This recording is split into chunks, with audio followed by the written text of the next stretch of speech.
Oh, welcome back, everyone. Dustin Nielsen alongside Evan Dom, and the Golden Bears will look to go to 3-0 here against the Dinos this afternoon at Foot Field. Hopefully better results for the University of Alberta than we saw last night at the hockey game, Evan. Yeah, it was a tough one for the Golden Bears last night against the UNB Varsity Reds. As we saw the V-Reds skate into Clare Drake Arena for the first time and get a 6-2 victory, so that was a very good one for the Atlantic team. We are going to head to the anthem. We'll come back. The Bears will be receiving the opening kickoff, and we'll have the number 4 versus the number 7 in the country in just minutes.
Well, when the season started, Evan, I don't know if we would have thought, though, that the time they came back to Foot Field here, they'd already have 2 wins under their belt. Yeah, I think it's been a little bit of a surprise to see the Golden Bears come out with 2 victories. And, facing UBC, which is a program that's rebuilding, and Manitoba, which struggled last season, I think you expected the Bears to come back here with at least 1 victory and probably to be in a reverse role with the Calgary Dinos here, probably come in 1-1 with the Dinos coming in 2-0.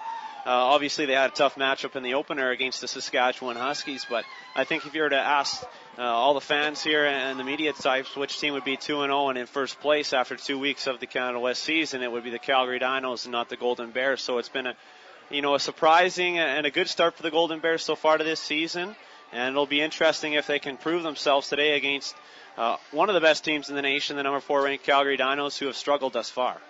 First webcast in Golden Bears football history today. 3 of us taking a part in that. That's nice. I-Field will kick things off here for Calgary. Back to return for the Golden Bears, Jarvis and Ralph. And the Bears will look to start things right on their home field after a very impressive 2-0 start on the road to kick off the season. Eifeld will step into this one, and that will be caught at his own 15 by Jarvis, who's averaging 117 yards per carry on the season. He's able to barge his way up to the 40, and that is pretty decent field position to start the football game here for the Golden Bears. Pretty good return there from Jarvis. It took Travis Payne to wrap him up at about the 40-yard line, so a good return there for the Golden Bears to open up this contest against the Calgary Dinos, and we'll get our first opportunity to see Julian Marchand as the starting quarterback for the Golden Bears this season.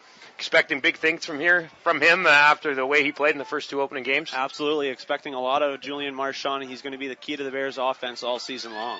Marchand takes a look.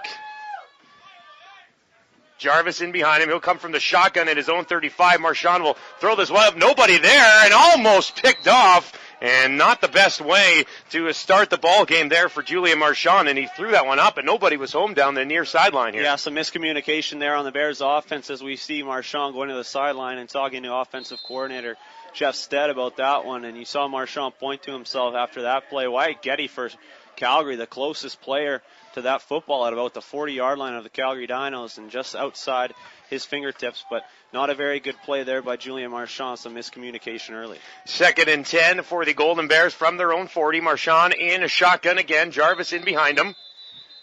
And this one will be blown down. Julian Marchand not getting that ball off in time, and they'll march that one back 5 yards, and now it'll be 2nd and 15 for the Golden Bears. So a little bit of a sketchy start here to the game for the Bears. Yeah, a little bit of a slow start here for the Bears offensively. A time count violation there against Julian Marchand, and now they'll be scrimmaging 2nd and 15 at their 35. Marchand again has Jarvis in behind him. As I mentioned, Jarvis averaging 117 yards on the ground in the first 2 games in the season. Marchand steps back. He's going to be forced out to the right side, scrambling away, and he's able to get away from one attacker. Still going, throws it downfield, far side, and that one almost caught, but they could not bring it in down the right side there. That was Michael Wojcicki who had an opportunity. He got a hand on it, but he couldn't bring it in. And that's the type of play you're looking for from Julian Marchand, to extend that play and get outside the pocket and make some defenders miss and give himself an opportunity to get the ball downfield. And like you said, just outside of the receiver's hand, but a good job there by Marchand to roll out some pressure there from Sam Hurl, the Calgary Dinos defender, to force Marchand to throw that ball on the run. So it will be Hugh O'Neill here. He's averaging 39 yards per punt in the first couple of games of the season. He's ranked 10th among CFL draft prospects right now. And if a team needs a kicker, he'd be a first-round pick, would he not? Absolutely. He'll fill a role if somebody wants to take a kicker in the first round. Absolutely. Now O'Neill will let this one go from pretty much his own 25, high spiraling punt. And it's taken at their own 25. And good coverage downfield by the Golden Bears. And they are able to contain the returner, Nathan Kuhorn, for the Dinos. Very good kick there from Hugh O'Neill, and good coverage by the Golden Bears downfield as Kuhorn, like you mentioned, fielded the ball at his own 25 and only got it up to the 30. So a good job there by the Bears special teamers to get downfield quickly. Dinos will scrimmage from their own 30, and we get our first look at Daleski here, 18-year-old true freshman who hasn't thrown a pick at least so far this year, and I think that's something you have to look for. He's got Walter in the backfield, but he comes over on the near side, and they will scramble for this. They'll say it's an incomplete pass. But those aren't bad numbers so far for the 18-year-old quarterback. No, and Daleski looked pretty good last week against Regina. 13 of 20. We talked about it on the pregame show. You know, not fantastic completion percentage-wise, but no interceptions. And that's what you're looking for from a true freshman, a rookie quarterback, filling in for the reigning Heck Creighton Award winner in Eric Glavich. So far, so good for him as the Dino starting pivot. 2nd and 10, once again from the 30. He had looked for Kuhorn on that last pass, and it was incomplete. So Daleski will go again, empty backfield. He's by himself in the shotgun from his own 25, looks to his right, has to scramble away from Greenslade, and now he's going to try to run it, and he will not get the first down, comes up a couple of yards short. Decent ability there to get away, though, from Daleski. Yeah, a very good job there by Daleski to, like we saw for the Golden Bears, to get outside the pocket there and extend that play. Looked like he was dead in the backfield, but a good job to get about 8 yards there and make sure the Dinos have an opportunity to punt here. Decent first stand defensively from the Golden Bears. A good job there by the Bears to get the 2 and out here, as we'll see Eifeld punt. But yeah, a good job by the Bears there to get after the quarterback and force him to make a play. Eifeld now will be taking this one from about his own 25. Back there to grab this one, David Court and Jess Valou for the Golden Bears. This one's going to come to McCourt, or Valou rather, and he grabs it at the 50, gets up to the 55 before he is taken down, and there is a flag on the field. But not bad field position here, depending on the flag for the Golden Bears. Yeah, it should be no yards there against the Calgary Dinos. I believe that'll be the call. Very likely, yes. So the Bears will get a couple extra yards here after the penalty, and will be inside Calgary Dinos territory, as I believe they will scrimmage just inside midfield here.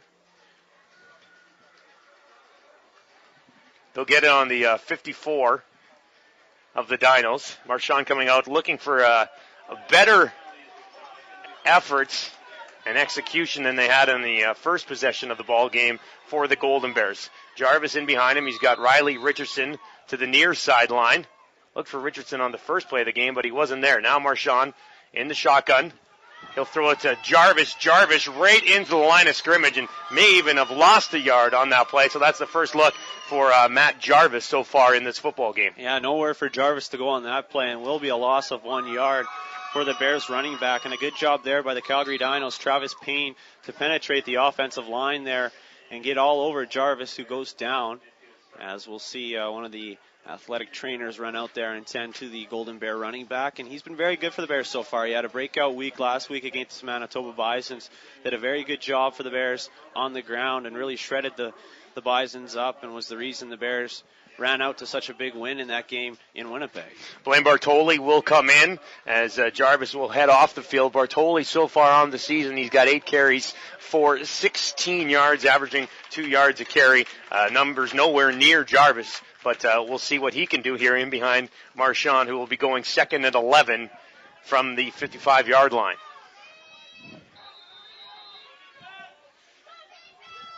Three receivers to his left for Marchand. Still looking for his first completion of the ball game. He drops back now, comes down the near sideline. That's a little too far, and that one almost picked off as well, as I believe it was Getty again who got over there, and he got his fingers on it but couldn't corral it in. It was Wyatt Getty again for the Calgary Dinos, as he almost had that ball just along the sidelines there, stretched out off the hands, off the fingertips like you mentioned, but unable to bring that one in. And the second close call there for Julien Marchand early on in this football game. And we're not even 5 minutes in yet. 11:44 to go here in the opening quarter. Hugh O'Neill will come back out for his second punt of the football game. Both offenses not really able to accomplish anything here in the early going of the first quarter. Dustin Nielsen alongside Evan Dahm.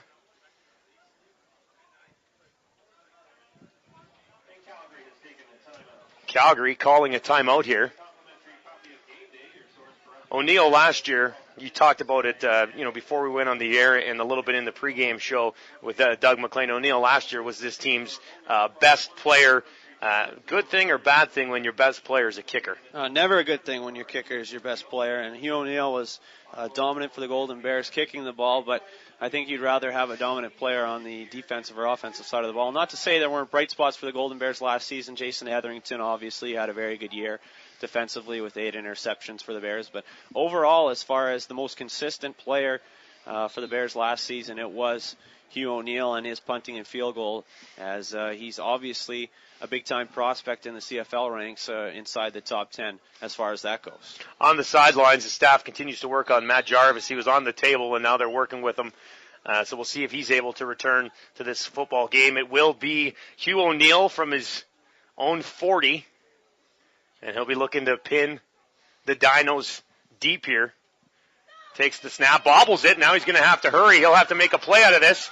Moves to the right, and now he'll get that kick off. And still, very good kick down to the Dinos 10. And that's where they will contain them. Running to his right. That was a pretty good kick. That's a phenomenal play there by Hugh O'Neill. He bobbled the snap, but it was composed. Picked the ball up and ran to his right, like you mentioned, and booted that one on the run from his own 40 all the way down to the Calgary 10-yard line. So talk about a good play under pressure there from Hugh O'Neill. A big-time kick for him as he keeps field position on the Bears' side. 11:24 to play here in the first quarter, and the Dinos will start from deep in their own territory here. No yards called. Just of the 5-yard variety here against the Golden Bears. So not a terrible penalty to take there. And last season, penalties were a big thing for the Bears. They were the most penalized team in Canada West and really hurt them as far as, fighting their own cause last season, along with turnovers and interceptions. So a lot of times they were their worst enemies during 2009. Eric Dulesky will go to work from his own 27 here for the Dinos, their second possession of the game here this afternoon at Foot Field. He'll hand it off to Walter. Walter finds a little bit of room up the middle, and he's going to barge up towards the first down. He didn't get there. Take him down at the 35, so they'll still have about 2.5 yards to go here on second down. Matt Walters is going to be key for the Calgary Dinos this afternoon. We saw him last year put up huge numbers for the Dinos during the regular season, over 1,100 rushing yards, 9 touchdowns for the Calgary product, and he is a very good offensive threat for the Dinos. And with Glavich out of the lineup, Parker out of the lineup, he's going to be big time in the Dinos' backfield. He's averaging just under 70 yards per game here early in the season, and now they'll try the end around, and that's not going to work as they stumble, and the Golden Bears defense coming up big there as Stephen Lumbala had nowhere to go. And another decent stand there by the defense. A good job there by the defense on second and short there. It was second and a yard, and they hands the ball off to Lumbala there on the end-around play, and he gets snuffed out in the backfield.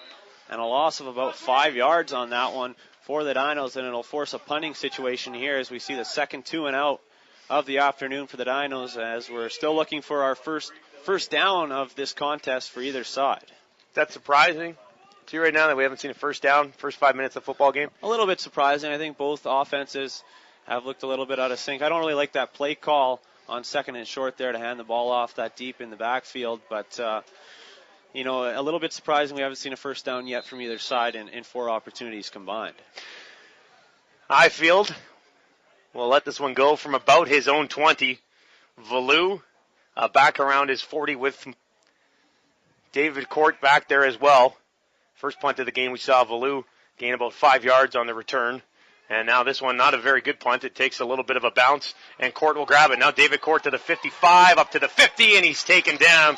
So slowly but surely, the Golden Bears are gaining a little bit here as far as the battle for field position goes. Yeah, they gained 4 net yards there. The field position battle started the last possession at the Calgary 54, and now at about the Calgary 50 here. So very good field position to start this drive again for the Golden Bears, and it's time to make good here and do something as Matt Jarvis back in the game at running back for the Bears. Julian Marchand still looking for his first completion of the football game as Jarvis just to his left, and he'll work out of the shotgun. He steps back into the pocket. There's a quick pass across, and that one a little bit too high for the intended target, and that was Ryan Marat, who's got 3 touchdowns so far on the season. He couldn't get his hands on that one. Yeah, that one a little bit too far and too hot to handle for Marat on the sidelines right by the Golden Bears bench. And Julian Marchand with a little bit too much sauce on that one for the receiver as the Bears here, again, it'll be second and long.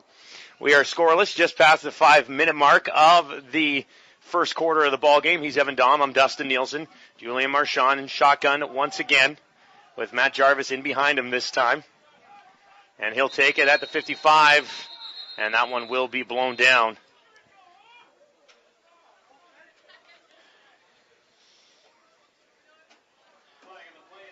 Procedure on the Golden Bears, so they're going to put themselves in a second and long situation here.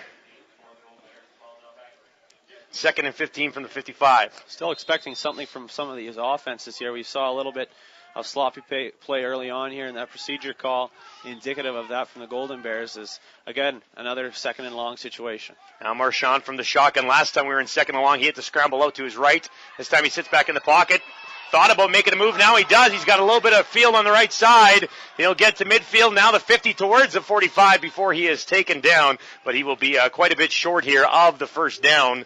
But scrambling again to the right side there. Picked up positive yardage, but not near enough to get the job done. And Hugh O'Neill will have to come on and punt this ball away again. 3rd consecutive time.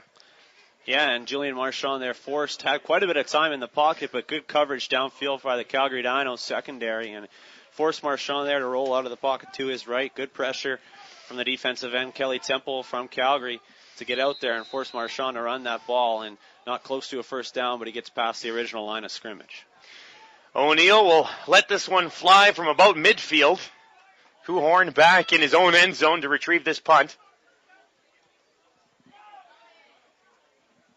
8:42 to go here in the opening quarter. O'Neill angles this one to the sidelines. Kuhorn's got it, and he's taken down right away. Good coverage downfield so far by special teams for the Golden Bears. Very good coverage by the Bears downfield on the punt so far from Hugh O'Neill, and he'll give you an opportunity every time out there as a special teamer to make a play because he's that good of a punter, and he puts his players in good positions to succeed.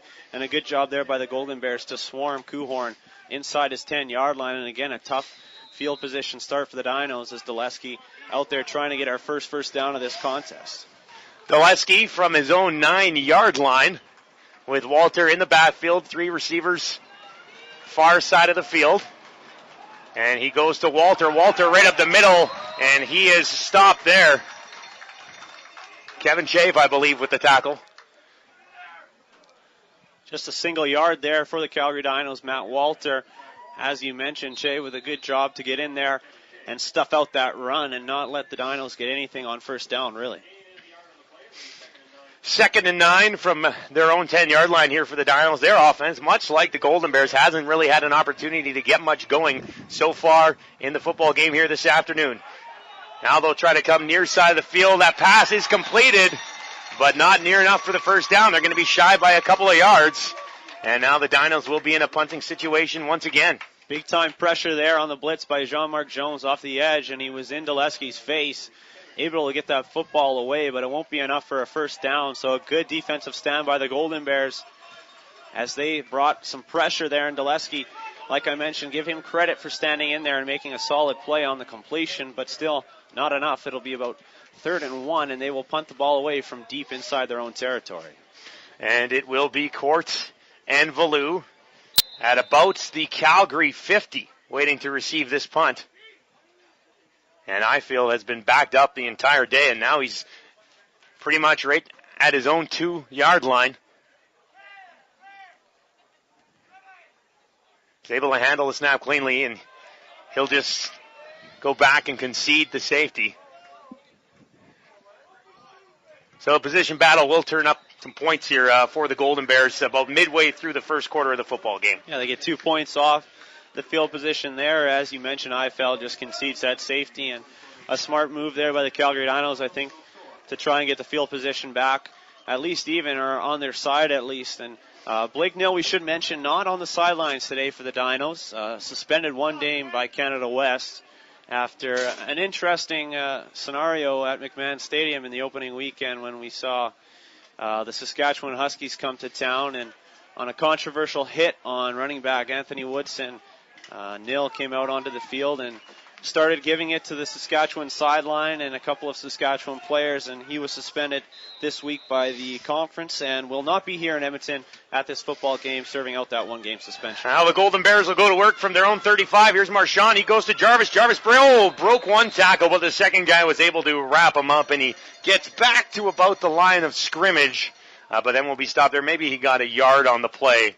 It looked as though he was going to break one, and then they managed to tie him up the last second. Yeah, it was a good job there. A little bit of a shoestring tackle there from the Calgary Dinos defensive line as they brought Jarvis down, and it will just be 1 yard on that rush as continuing to look for some offense here from either side. And Calgary rush defense 6th in the conference, like we mentioned. That's something the Bears will be looking to exploit. Julian Marchand in a shotgun with 3 targets to his left, 2 to his right, and now Jarvis will slide over to his right. He'll block for him. Marchand takes a look. He comes to the near sidelines. That's caught by Porter Brown, but it's not enough for the first down as they get about 5 yards. I guess small battle won there as Marchand's able to get a pass completed here, but it would have been nice to see it be about 5 more yards downfield. Yeah, just a short little route there from the Bears looking for the receiver to break one, but Steve Truzak, cornerback, did a nice job there on the coverage and brought him down immediately at about the Bears' 40-yard line. So again, another 2 and out, as we'll see Hugh O'Neill out on the field again, and he's been busy for the Golden Bears. 4th punt of the first quarter here for Hugh O'Neill, and we've still got 6 minutes to play.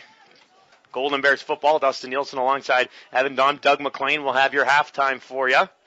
O'Neill from about his own 30, and back waiting for Derek Huhorn and Dobko, and that one will go into the hands of Dobko. He bobbles it. And they will cover him up quickly there. Good job once again downfield. Really nowhere to go here as that was Lane Dell on the tackle. And the Golden Bears really haven't given the Dinos anything as far as the return game goes. No, they've done a good job on coverage so far today. And Hugh O'Neill, not with his best punt there, but a little bit of a bobble, like you mentioned, from the Calgary receiver there, Chris Dobko. And had to jump on that ball quickly as the Bears were swarming. Well, let's see if the Golden Bears defense can go back to work. I would say pretty decent first 10 minutes of the football game for the defense. Yeah, good defensive struggle so far for both sides. Both defenses have looked pretty good, and I think it's been a little bit of a case of the offense is not looking so good either. Now Dulesky with 2 backs, and they'll pitch it out to the right side. A little bit of room here to run, a lot of room to run, and there's a first down.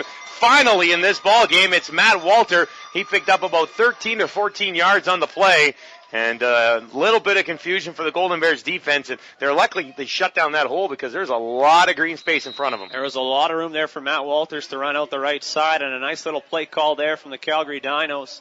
As a little bit of misdirection in the backfield as Lumbala crossed with Walter, and a little toss there from Dulesky to Walter, and he made the most of it with a first down. Now the Dinos will work from their own 47. Spinning out here, Dulesky. He's in trouble, and he's taken down as they were able to gobble him up. Dale Stevenson led the way, and he ended up getting a little help there from Gerbrand. And, boy, that's a nice way to bounce back. Yeah, good job there from the defense. A little bit of a play action from the Dinos, and the Bears would have none of it. Like you mentioned, Stevenson in there quickly, and Gerbrand as well, as they get the sack, and a loss of about 4.5, 5 yards on the play, as the Dinos here was 2nd and long. They will work from their own 40. We're looking at probably 2nd and 17 for a first down. And they will call a timeout as Dulesky wants to get things orchestrated properly here. And the Golden Bears defense, after giving up the biggest play, it wasn't a massive play, but it was the biggest play of the ball game. They bounced back with a sack on Dulesky. Yeah, good defensive play there from the Bears to take that run from Walters and really mitigate that as far as making this a long. It'll be 2nd and 18 for the Dinos, and they take a timeout to sort out things and see what they want to do with their rookie quarterback at the helm. But a good job there from the Bears, some pressure. We've seen some pressure on a couple of series from the Bears.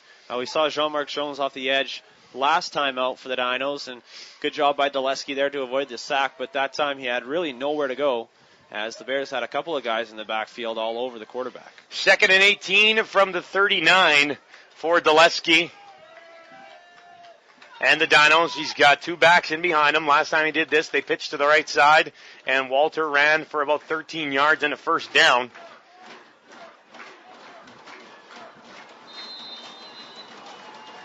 Crowd here trying to get behind the Golden Bears. Now they'll move one more receiver out to the right. He'll head up under center. Fake the handoff to Walter. Now they're going to try the deep ball downfield. Krawchuk on it there. But that one on the sidelines, and a good job by the defense, and they will force Eifeld back out onto the field to punt this ball away. And they move Stephen Lumball out of the backfield there as the receiver, and he was the intended target down the right sideline there, but the ball too far for him as it sailed into the Bears bench, and really nowhere close to being completion there for the Calgary Dinos. And after that one first down, the big sack from the Bears forces the long second down play, and they're unable to complete that, and we'll see another punt from Eifeld. 4:13 to go here in the first quarter. And Eifeld will punt this thing away from about his own 25, back on there waiting in his court. And Valou.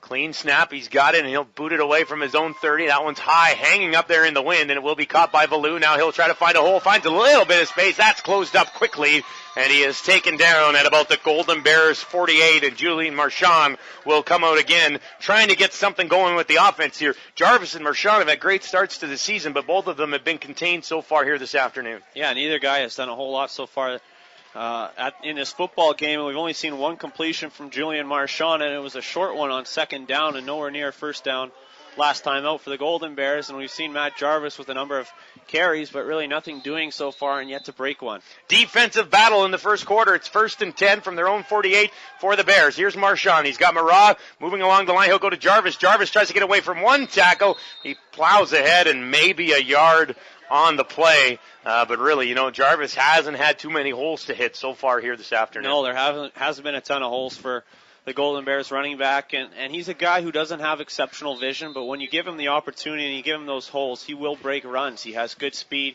good foot speed, and pretty good in the open field, but not the best running back as far as vision goes, so you have to set up those holes for him as an offensive line.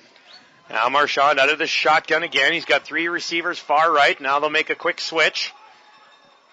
And he steps back, takes a little bit of time, finds a target over the middle, and that's caught and hung onto. Wow, Jess Valou lays out, takes a beating, but he's able to hang on to the ball, and finally something for the offense to talk about. A big-time play there by Julian Marchand, had lots of time in the pocket, and he found Valou streaking over the middle, who made a really nice catch and held on to that ball after a big-time blow from the Calgary defender Wyatt Getty on that play, as Valou did a great job to hold on to that football. And they're going to keep things moving here pretty quickly, though. Scrimmage from the Calgary 30. Marchand in the shotgun. The handoff to Jarvis. He finds a hole. Matt Jarvis to the 15, now towards the 10, and he's taken down at about the Dinos 14. And we talked about it when they came out for this series. Marchand and Jarvis hadn't got it going, and now they did. Yeah, consecutive plays, big plays there from the quarterback, and then the running back, about a 14-yard, 15-yard gain there from Matt Jarvis. And I mentioned it, a big-time hole there from the offensive line, and he exploited it as the Bears now deep in Calgary territory. 1st and 10 from the Calgary 14. Marchand with Jarvis in behind him. 3 targets to the right and 2 to the left. Marchand looks, and they're going to blow this one down. And it will be procedure against the Bears. Kind of kills a little bit of the momentum they had going. Yeah, a little bit. Take that 5-yard penalty against the Golden Bears, so they'll scrimmage at about the 19-yard line here. But 2 consecutive plays there, back-to-back big-time ones for the Golden Bears. A really nice throw and catch from Marchand to Valou, and then a big run from Matt Jarvis. And the Bears offense with a couple of first downs here, and they're looking like they're in business. Shane Samuel has checked into the ball game here offensively for the Golden Bears, and he'll line up in the backfield with Jarvis now out to the left of Marchand. Marchand gets it, fakes it to Samuel, throws it over to Valou. Valou tried to dodge a bullet, and he sprawls ahead for a couple of yards on the play, but they'll still have a lot of work to do. It'll be 2nd and about 13 for the Bears offense. Valou really with nowhere to go there, trying to set up some wide receiver blocking for Valou, but unable to do so as we saw Ty Noble jump up and make the stop. As a minimal gain there for the Bears on first down. They are definitely within Hugh O'Neill territory, but now they'll try to keep working towards the end zone. 3 targets to the left. Marchand drops back, and this one is blown down. Some bodies flying around there after the whistle. Time count violation, I believe, will be the call. It was very close to Julian Marchand getting that one off in time. So after a couple of great plays by the offense here, they've kind of shot themselves in the foot with the last couple of plays. Yeah, a couple of offensive penalties, I should say, against the Golden Bears, and it slowed their march here after, like we mentioned, 2 of the best offensive plays of the afternoon so far. Now they work from the Calgary 22. Marchand in the shotgun, Jarvis in behind him. 3 receivers to his left. He's going to move to his left. Now he's going to try to come up over the middle, going up for it, and it's caught! Wow, what a catch! Chalk it up! Touchdown! Golden Bears! Michael Ojicki goes up, and he comes down with it, and the Golden Bears extend the lead. An absolutely great catch there by Ojicki as Julian Marchand threw that ball up, and it sort of hung up for quite a while, right at the goal line almost. But give credit to the receiver Ojicki as he went up, got that ball, brought it in for the touchdown. An absolutely terrific catch from the Golden Bear receiver as the Bears now up 8-0 here with the point after to come on a very good play there by the receiver in the end zone to haul that one in with tight coverage. Well, you were right. That ball seemed to hang up there forever. I thought for sure the defender would be able to get inside and knock it down, but Ojicki did a good job using his body to kind of fend off the defender and let that ball eventually slide in, and that extra point is good. And it will be a 9-0 lead here for the Golden Bears. I mean, we talk about how we were surprised with the 2-0 start to the season. If you look at their first couple of games, the majority of their points didn't come to the second half. Are you a little surprised with the start here for the Golden Bears? You know what? They had a slow start offensively in those first few series, and then that last series they showed us what they could do with a couple of good throws, a good run from Matt Jarvis, and a balanced attack from the Golden Bears. But yeah, 9-0 here with $1:29 to go in the first quarter, and I'm more surprised by the fact that Calgary really has shown nothing offensively. We saw one good run from Matt Walter, but they haven't established him in this football game really, and he has to be the key for them offensively this afternoon, and that's obviously key to get that running back involved to wear down the defense, but also the fact that, he's arguably the best running back in the nation, and he's still looking to really get his season jump-started here. You think they've done a good job clogging the box so far? The only time Walter was able to gain anything was when they got it to the outside. Yeah, and I think their play calling has been a little bit predictable here for the Calgary Dinos, and it's played well to the Bears' defense. Here's O'Neill. He'll kick it off with a 9-0 lead for the Golden Bears here at Footfield. It's a good kick, and they'll take it just inside the end zone, and now they will run it out. Trying to make a little bit of room here. Dobko, and he's taken down. Got back to about the 12. And the return game continues to struggle here for Calgary this afternoon, and they'll start with horrible field position once again. Good job by Chris Muceno on the coverage there downfield for the Golden Bears. I believe he will get credited with the tackle for the green and gold. And like you mentioned, field position once again in favor of the Bears. They will go 1st and 10 from their own 13. Bileski out here again. Hasn't really got the offense moving outside of the 13-yard running play by Walter. Now they'll try an option to the left. That might work as they get to the outside again. Walter gets around Gerbrandt, keeps going, and he's able to get up to about the 30. So we've seen 2 successful offensive plays from Calgary, and they both come when they get to the outside against this Bears defense. Yeah, they've both been little pitches by Bileski to Matt Walter, and this time they go up the left-hand side, and Walter shows off his tremendous speed. It looked like he was going to be cut off at about the 20-yard line, but he gets it out to the 34 here of the Calgary Dinos, and another good run from him as that's really the second positive play this afternoon for the Calgary Dinos offense. 1st and 10 from their 34. 2 backs in behind Daleski, who will start this in shotgun from his own 30. Another pitch to the outside. They'll try to work it again. This is Guido trying to tackle the Dino, but they're able to get up over the 45-yard line, and that was Lumbala who took the ball that time. That's a couple of times now when they've had the 2-back set in there behind Daleski. They've been able to get some positive yardage. Yeah, and Stephen Lumbala, only a second-year guy, but he's showing signs last year of being a good running back and a good option for the Calgary Dinos, and with those two guys in the backfield, obviously with Anthony Woodson still banged up for the Dinos, third on their depth chart at the running back position. Lumbala has done a good job of filling in for him and providing something, and a good run there, and another first down. 20 seconds to go here in the first quarter. They'll head out to the right. And they'll fake it, and Daleski's able to pick up positive yardage. He gets about 6 on the play, so maybe Calgary realizing that the running game's the way to go here. Yeah, a little bit of an option offense here from the Calgary Dinos as Daleski had the ability to pitch that to Walter, but he decided to haul it in after the little fake, and he picks up positive yardage, about 6 yards. So a good play there from the quarterback as he made the most out of that situation. And this will be the final play of the opening quarter. It's the Golden Bears with a 9-0 lead. He's Evan Dahm. I'm Dustin Nielsen.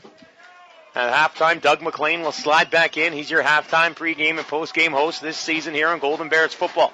Daleski from his own 52. He's going to look to pass near side of the field. They'll get the first down as he is able to find Dobko, and Chris Dobko hauls it in. Good job by Dobko. He knew where he needed to get to. He got there, he stopped, he turned, he caught the ball. Yeah, very good route there from Dobko, and I think a very strong arm being shown off there by Daleski. A good solid spiral to the sidelines there from the true freshman quarterback, and he did a good job of reading that play and putting it at a spot for his receiver to make the catch as Dobko, a sure-handed one for the Dinos, brought it in for the first down. So a couple of first downs for them to end that first quarter and some positive plays offensively.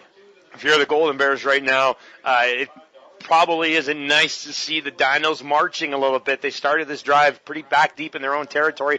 They've got it out to midfield, but you still have to be extremely happy, I think, with the first quarter of football. You held the Dinos off the scoreboard entirely. Yeah, absolutely, and you really held them, off the stat sheet as far as putting up anything big offensively, and did a good job of really limiting them and frustrating them offensively. I don't think the Dinos were over the center field stripe there in the first half as far as their offensive line of scrimmage until that last first down, and now finally inside Golden Bears territory. So a very good job from the Bears defense and what was shaping out to be a defensive struggle there until the last offensive series for the Golden Bears as they got that touchdown from Wojcicki. In their last 5 quarters, they've allowed just 6 points here this season for the Golden Bears. They allowed just 6 the entire game against Manitoba, and now shutting out Calgary here in the first quarter of this one. It appears to really the only problem they have right now is when that ball gets to the outside, and Calgary running a little bit of that option offense with Daleski right now. Yeah, and that option looked good that last series, or this series right now. They continue to run for the Calgary Dinos, and Daleski looked good in that first quarter. I think he did some good things. He had some situations where he might have been sacked, but did a good job of sticking in there and getting the ball to a receiver. Now the Dinos will work from the Golden Bears 51. Daleski once again lining up with 2 backs in behind him. One of them, Matt Walter. And now Lumbala will move up to the left side of the line. That ball will go to Walter. No, he's going to fake it, try to come over the top, and that's off the turf. And they're unable to complete that pass, so now it will be 2nd and 10, and then maybe a sigh of relief there from the Golden Bears D. Yeah, play action there from Daleski. Did a pretty good job of selling that one. Sold me. And he had Kuhorn there, but that pass was a little bit too low for the receiver, as you mentioned. Just bounced it off the turf, and it'll be 2nd down and 10. But a good job there by Daleski to sell that play action. Now they'll work from the 51 again. 2nd and 10. Daleski, 2 backs in behind him. Now Lumbala will move out to his left. Walter stays there with him. And once again, they'll fake it. Play action. They'll try to go deep down the field. And it's caught. Nice. They're discussing it right now. Oh, that's a good catch down the line. That is a phenomenal catch there by Nathan Kuhorn. And he's going to be big time for the Calgary Dinos this afternoon without Anthony Parker, their number 1 receiver in the lineup. And he was very good against the Saskatchewan Huskies in that opener. Really one of the few bright spots for the Dinos. And top CFL prospect for a reason as he makes a great sideline grab. Great catch. The linesman was in a great position to see it, and now they will work from the 18. Dinos on the 18. They'll give it to Walter this time. He tries to cut up through the middle, and that hasn't really been there all day for Calgary so far. No, that inside running play hasn't been there for really either side so far this afternoon. We saw the one run from Jarvis, so that's been about it. As Matt Walter, the only time we've seen him do anything explosive so far has been to the outside on a little pitch from Dulesky. So we'll see if we continue to see play action from the Calgary Dinos, and that's something that they ran a lot with Eric Lavich, and he was very good at that, and I don't think they'll change their game plan with the rookie quarterback in. Larry Hillary into the game defensively for Dale Stevenson, and the Dinos will work from the 16. There's a rush coming, and they've got him. Greenslade coming on the weak side, and he's able to take him down, and Greenslade's had a very good start to this season. Yeah, he's been terrific for the Golden Bears so far in this season. Like you mentioned, he came into this game with 13 tackles, 5th best in the conference for Greenslade, and he gets the sack there on Dulesky as a very nice defensive stop there from the Bears. So I feel we'll come out and attempt to put points on the board here. This should be well within his range. We watched him in warm-up, and he was hitting them from about 45, and this one will come off at about the 31. So a 31-yard field goal lined up here for Ifield.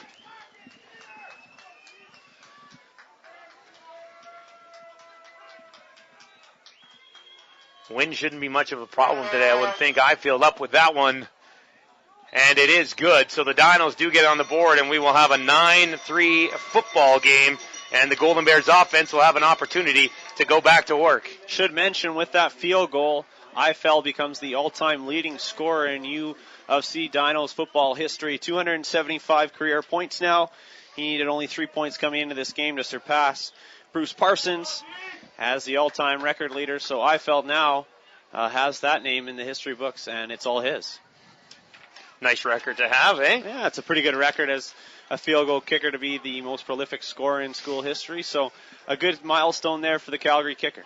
Now Marchand will scrimmage from the 35. 3 targets to the short side of the field. Now they'll put one in motion, and he comes on the near side trying to plow through the middle with Jarvis, and maybe back to the line of scrimmage, and that would be about it. So the running game outside of one play here hasn't really been able to get going so far for the Golden Bears. And really any of the running plays that have originated inside those hash marks have gone nowhere, and we mentioned that already, but those defensive linemen, that interior line has done a good job of shutting down that run, and Matt Jarvis with nowhere to go there and no yards on that carry. Now 2nd and 10 from their own 35 for the Golden Bears. Marchand steps back, takes a look over the middle. He's going to try to scramble up through, but they got him in the pocket, and they take him down. That was Lyndon Gaydosh with the tackle there, and that will force Hugh O'Neill back onto the field for the Bears. Absolutely nowhere to go there for Julian Marchand, and as you mentioned, Gaydosh was all over the Bears quarterback, and he was the CIS Rookie of the Year last year for a reason. Did a terrific job on that defensive line for Blake Nill and company. 11:53 to go here in the opening half of football. Coming up at halftime, Doug McLean will join Evan Dahm, and we'll recap what we've seen so far. And what we've seen right now has led to a 9-3 lead for the Golden Bears, looking to go to 3-0 on the season. They had a 36-28 win over UBC, and then they beat Manitoba 31-6. This is their first game of the year here at home at Foot Field. Now O'Neill puts this one up. That'll hang up there. And they'll grab it at about the 35, trying to leap a couple of tackles, but taken down. Nathan Kuhorn, who has really been Mr. Everything so far for Calgary today. Yeah, Nathan Kuhorn will bring a lot of different things to the table for the Calgary Dinos. He will return kicks, he will return punts, and obviously a very good receiver. Set up that field goal for the Dinos last time out with just a spectacular catch along the sidelines. Was able to keep both feet in, actually, to make the catch as he returns that one about 7 yards after the Hugh O'Neill punt. It'll be 1st and 10 from the 43 for Eric Dulesky. Once again with the 2 backs in behind him in the shotgun formation. Now Limbala moves to the right, and they'll try to play action over the middle, and that'll be a 1st down. Good arm from Dulesky. For an 18-year-old, that's a pretty good arm. Yeah, a very good throw there from Dulesky right out of high school. First year playing collegiate football, an 18-year-old out of Boise, Idaho. So an American quarterback in there for the Calgary Dinos, and he does a good job of firing that ball as they march it inside the Bears territory. They will work from the Bears 53 as Calgary offense struggled at the beginning of the game, but last time they were able to march down the field and put up points via an field goal. And now they'll work again. Daleski pitches it to the outside. They're going to try to get around one defender. They do, and they'll bring it up to about the 52. Anthony Woodson with the carry. That's the first time we've seen him touch the football today. We saw him get concussed in that opener against the Saskatchewan Huskies at McMahon Stadium, and like I alluded to, that situation led to the suspension of Blake Nill, but a good carry there and a good job to toss it out to the left side, and the running back does a terrific job of carrying it inside and making something out of a play that looked like it was going to be negative. Now they work from the 42. They're going to run the option again to the right. This time Daleski's going to try to plow his way ahead. And I believe the Golden Bears stopped him before he got to the first down. That was a good final push there by Daleski, but I don't think it was enough. No, I think he's going to be a couple of yards short, about 1.5 yards short here of the first down at the Bears' 45-yard line. And I expect the Dinos to go for this one on 3rd and just over 1 yard here. So I'm sure we'll see the short yardage. Yeah, it's about 1/3 and just shy of 2 yards. That's pretty big 2 yards to make up here. But the Dinos' run game has been good outside of the first 5 minutes of this football game. Big chance here for the Bears defense. Daleski from the 45. He's going to run that option again, and he'll get it this time. He hangs on, and they get up to the 45, so more than they needed. Yeah, a good job there by Daleski, and a nice play call there. I like the play-action pass there and the option to run that ball or hand it off, and he did a good job there of getting the first down as the Dinos pick up a first down and a 3rd down conversion. Dinos will work from the Bears 41, 1st and 10. 4 receivers to his left for Daleski. Now they're going to throw it. That just missed the intended targets as once again Anthony Woodson, they were looking for him in the backfield. He had 3 receivers ahead of him to make some room for him, but they couldn't complete the pass. And we've mentioned the rushing attack has been a little bit slow for the Dinos at times, but 45 yards in that first quarter from Matt Walter, so a good first 15 minutes from him. For the Golden Bears rushing the football, only 17 yards from Matt Jarvis, so that tells the story. And the majority of those came on that one big play. Absolutely, 16 of the 17 yards. So 8:50 to go here in the first half. It is the Golden Bears with a 9-3 lead on the Dinos, and the Dinos will work. Here's Daleski from about the 45. Pass over the middle, and that is picked off. Great job. And wow, nice hands there as laying out and picking that ball off. Duncan Morris, good job. As that was not an easy interception to make. No, that was a nice play by the Bears defender there. The linebacker, Duncan Morris, steps up with a big defensive stop for the Golden Bears. His first interception of the season. Had 1 INT last year for the green and gold, and a big-time defensive play there. And now Julian Marchand will have an opportunity to go from work. They are deep in their own territory, but a nice play there from Duncan Morris. Now Marchand with 3 options to his right. He's going to roll to his right and now come over the top. And there's a completion, and that will be a first down as it in the hands of Lane Rogers. And he's able, that's his first reception of the day. And I believe there will be a roughing the passer call against the Calgary Dinos on that as well, so they'll tack on some more yards. Nice play there by Julian Marchand to roll out to his right and throw a strike to Lane Rogers. And that is the call, so that'll be a 15-yarder against the Dinos. And just like that, they're up to midfield. Yeah, good job by Julian. And that's what you look for from Julian Marchand. To get out of the pocket, to roll out, make a play with his arm, but using his feet to help him do that. And we've seen it a couple of times this afternoon, and that's something that was lacking last season for the Golden Bears at that position. 8:24 to go, second quarter, and it will be the Bears 1st and 10 from their own 54. Marchand with Jarvis in behind him, 3 receivers to his left, and he'll go to Jarvis. Jarvis finds a little bit of room. Now Matt Jarvis up to the 50-yard line of the Dinos before he's taken down, picks up about 6 yards on the play. One of his better runs of the day so far. Yeah, his second best run of the afternoon, and it'll be about 7-8 yards on that carry for Matt Jarvis. Like we mentioned, just 18 yards in the first half, 16 of those coming off that one rush up the middle. So Matt Jarvis with a good run there. He does come out of the game, and Blaine Bartoli pops in. So now Bartoli will line up in behind Julian Marchand under center here from the Dinos 49. 3 targets to his left. Goes up the middle, and Bartoli stumbles, but he's able to get close to the first down marker. Going to be just shy, about a yard shy, and the offense will remain on the field. So it's 3rd and short for the Golden Bears, and Bartoli there tripped up in the backfield, just lunges ahead to get something positive out of that. So we'll see the first 3rd down opportunity for the Golden Bears of the afternoon. We saw the Dinos face 3rd and 2, and they were able to pick up the yardage they needed to keep their last drive alive before the Duncan Morris interception. Now here's Marchand, goes to the left side. That was Bartoli again, and he gets there, and that will move the sticks, and the drive remains alive with 6:59 to go here in the second quarter. Just a short run there from Bartoli, only the second time he's seen the football this afternoon. He does pick up the first down, though, by about a half a yard, so we will see the chains move. And the Golden Bears here marching a little bit after that interception from Duncan Morris. Big turning point here in the first half of the football game as Dulesky had the Dinos offense rolling, and then Duncan Morris picked them off. Roughing the passer penalty, couple of plays, and just like that, the Golden Bears are threatening. Now Marchand, he's going to go deep right. Riley Richardson, and he hauls it in! Riley Richardson's first catch here at Footfield of the season. And Julian Marchand lobbed it up there, and Riley Richardson went and got it. Great job there by Riley Richardson to adjust to that football. That one really hung up for Julian Marchand as Richardson had to make a special catch there, about a 25-yard gain from the Golden Bears.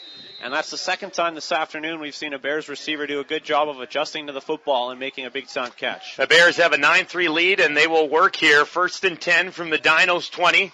Marchand with Bartoli still in the backfield. Jarvis on the sidelines right now. 3 targets to his left for Marchand. He'll go to Bartoli up the middle. He barges ahead for a couple of yards, almost 5. Ball popped out, but it was blown down, and it will be a Golden Bears second down from about the 15-yard line. And really nowhere for Bartoli to go on that play as the Calgary Dinos snuffed that one off. Paymont in on the tackle for the Dinos as he was able to stuff that. And just a short gain there for the Bears. 5 yards, though, at the 15-yard line now. 2nd and 5 from the 15. Jarvis is now back in the ball game for the Bears. He's been on the sidelines for the last 4 plays. Marchand with 3 targets to his right and 2 to the left. And he's going to go over the middle there. And Velo, he was hammered as he went to catch that ball. Reached up for it and was hammered down. So now we'll see Hugh O'Neill come out and try to chalk up another 3 points and possibly a 12-3 lead for the Golden Bears. Anthony Delorier with tight coverage there for the Calgary Dinos did a good job of coming to the football as Julian Marchand threw that to the receiver. And Delorier, a transfer student from SFU, and of course SFU going the NCAA route, did not have to sit out a year coming to Calgary after going to Toronto Argonauts training camp this summer. Coming into the game, O'Neill was 3 for 5 on the year for 60%. This will be his first field goal attempt of the afternoon, and that one is up, and it is good. So it's a 12-3 lead for the Golden Bears here with 5:26 to go in the first half. So another positive offensive series from the Golden Bears, and it was set up by that big-time catch by Riley Richardson at the 20-yard line of the Calgary Dinos. So Julian Marchand getting some help from his receivers this afternoon, and it leads to some more Golden Bears points. As you mentioned, now 12-3 with a 9-point lead over the Dinos. And all that comes from Duncan Morris with the big interception with the Dinos pressing deep in Golden Bear territory. Yeah, you turn that turnover into points, and that's key for the Bears, and they were able to do it that time out. Now Dulesky will work from his 35. And he'll go to Walter. Walter up the middle. No, he play action again, and that pass dropped over the top. Dulesky's done a pretty good job selling that run so far here in the first half of the football game. Yeah, and the Calgary Dinos are going to use that play action pass all season long. They use it with Eric Glavich. They're going to use it with Dulesky. They're going to use it with anybody who's in there at quarterback. And a little bit of a drop there by Dobko over the middle. A pretty good throw, though, by the quarterback. 2nd and 10 from the 35. 5 minutes to play here in the opening half. Doug McLean will come in and host halftime with Evan Daum. And now Dulesky. 3 to his left. And this time he holds on to it. And he's going to find some room. Dulesky up to midfield now. He's got a lot of room to run. Dulesky to the 50, 45. And he's finally forced out of bounds at the 42. And the 18-year-old really composed. He tucks that ball, and he picks up positive yardage plus more. Great play there by the quarterback to tuck that one down, like you mentioned, starting at his own 35 all the way down to about the Alberta 40-yard line. So a big-time rush there from the quarterback, and we saw some good foot speed there from him as he got outside the pocket and made that into a big-time offensive play. And a good bounce back from him after throwing that interception the last time out. He's been dangerous with his arm and his feet so far here this afternoon, and now he's going to work from the 45. And this time they will go up the middle, and that is Woodson. Woodson's going to get to the outside. Anthony Woodson, a big block, and finally they're able to take Woodson down, but he gets up to about the 20, and that's about a 20-yard gain for this Dinos offense. An absolutely huge block there by Redcop, too, the Calgary wide receiver, and he's getting props from his teammates after making a big-time play to spring Woodson for about an extra 10 yards there. And a huge hole for Woodson at the line of scrimmage there. He had all sorts of daylight to run that ball, and it's now all the way down to the Alberta 20 after about a 20-yard run from the big-time running back from the Calgary Dinos. So for the third possession in a row, the Dinos offense able to march. They had a field goal and then threw an interception, and now they're going to run another quick option out to Woodson. Woodson will get about 5 yards before he is taken down. So Woodson's been pretty dynamic so far for the Dinos here this afternoon. Yeah, and Anthony Woodson is a very dynamic player. He's been plagued by injuries his entire career at the UFC, but when he's healthy and when he's in the lineup, he's a difference maker for the Dinos, and a good job there off the option again as he picks up about 5 yards all the way down to the Alberta 16. 2nd and 5 from the 16. Dulesky. He steps back. He's going to be throwing to his right, and that one not complete, so they will have to settle for a field goal here with 3:15 to go in the second quarter. And a good job there by the Bears defense to make that stop when they needed to. They bent there, giving up a couple of big plays. Dulesky with a big-time run and Woodson with another run there for the Calgary Dinos. But the Bears make that second down stop they need to, as it'll set up an I-field field goal here from about the 23-yard line as he looks to cut into this lead. His last one was about from the 31, and this will make it a 6-point lead for the Golden Bears should he connect from 23 yards. I-field up, and that one is straight through the uprights, and it will be a 6-point lead here with 2 minutes and 59 seconds to play here, and the Golden Bears offense will get the ball back. Concerned at all that it's been 3 straight possessions that Calgary's able to march down the field here against the Bears defense? They've done a good job of moving the football, but they haven't scored majors yet in this football game, and that's the key to winning any contest. And good job there by the Bears on second down, though. Give them credit after giving up a couple of big plays to just give up that field goal. And field goals aren't going to beat you. Major scores will. And so far the Bears have done a good job of limiting the Dinos. And when it was crunch time there, they came up with a big-time play. But, yeah, Calgary's starting to move the football effectively with Dulesky at quarterback. And the only major so far in the game, Mike Wojcicki catching the ball from Julian Marchand back in the first quarter, in the Golden Bears with the only touchdown of the football game so far, and they will go to work from the 35. Coming up at halftime, Doug McLean will slide back in and host your halftime here. Golden Bears football against the Dinos. The Dinos, number 4 in the country. The Bears, number 7. And Marchand at his 30 in the shotgun. Jarvis to his right.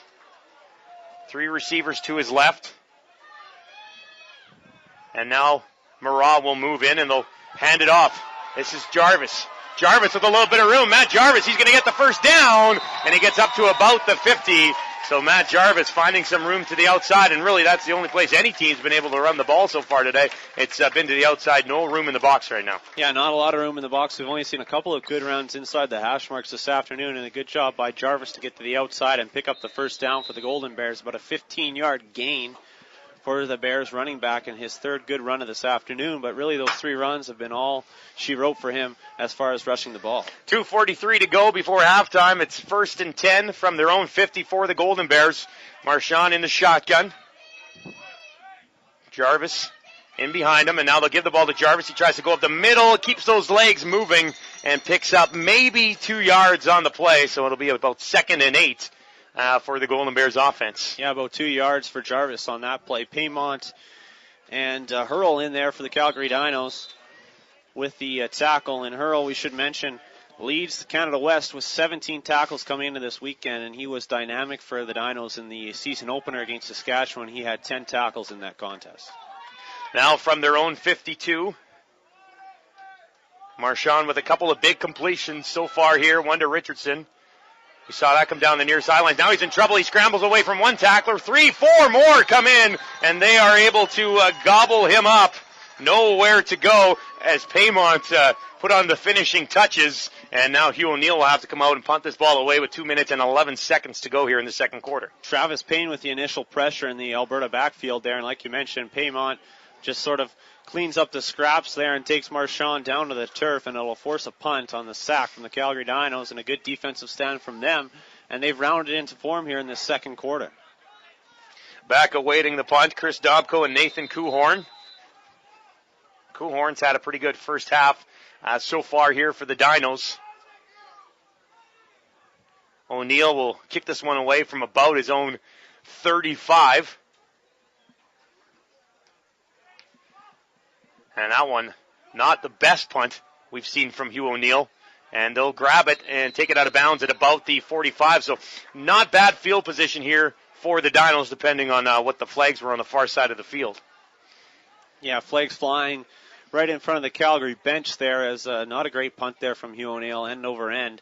Landed at about the 44, 45-yard line and just bounced out and out of bounds there. Not much of a return on the play. No yards against the Golden Bears, along with unnecessary roughness, I believe, will be the call. So that'll march the Dinos inside Bears territory. Defense will have to come up big here with just 1:48 on the clock for the Dinos to work and possibly move within range for Ifield to come out and look for his third field goal here of the opening half of football, as the Golden Bears look to improve to 3-0, and right now they've got a 6-point lead. Plenty of time here for Calgary to march this football. They're going to be inside Bears territory, like we mentioned, after the penalties are sorted out, as the referee just marching it out right now, and it's going to be all the way to the Alberta 42-yard line, it looks like. So excellent field position to start this drive for the Dinos as they look to cut into this lead and with a major score, take the lead into halftime. And after, being outplayed here, they're in a situation where they can bounce right back and take the lead. The Dinos have moved the ball extremely well in their last 3 possessions, and all of them started a lot deeper than they are right now, as they will go 1st and 10 from the Golden Bears 43. Zaleski now move up under center. Has Walter in the backfield behind him. And he could be in trouble trying to scramble away, but it's not going to work as John Mark Jones gets in there and he's able to tie him up for the loss. And that's the second time we've seen John Mark Jones in the backfield this afternoon. We saw Zaleski do a good job on the first time Jones was back there to get the ball away to a receiver and avoid the sack, but unable to do so there, as John Mark Jones picks up the sack and a loss of about 5 yards there for the Dinos, and it'll make it 2nd and 15. 2nd and 15 from about the Dinos 47. Zaleski from the shotgun. 3 targets to his right. Takes his time. Has a lot of time. Has a lot of field in front of him, too. He's going to go deep, and that one is over the head of the intended target, Stephen Lumbala. And a decent job there by the Bears defense. A good job there by the defense, but not a great read from the quarterback. He had Nathan Kuhorn in the end zone wide open on the far side. He also had a ton of room in front of him as well. Yeah, he had some running space too, but he decides to throw that ball up looking for Stephen Lumbala, the running back, and unable to hook up with him, as it'll force a punting situation here as the Dinos kind of spoil that good field position and go 2 and out. So the defense holds, and coming out, Aaron Ifield. He'll punt it away from about midfield. David Court and Jess Valou back at their own goal line awaiting this. 1:18 to play in the first half. There's the punt. It's a good one. It's getting away from Valou. He'll grab it in his own end zone. And now he'll cut wide, trying to get out of there. He will. Or will he? Right at the goal line.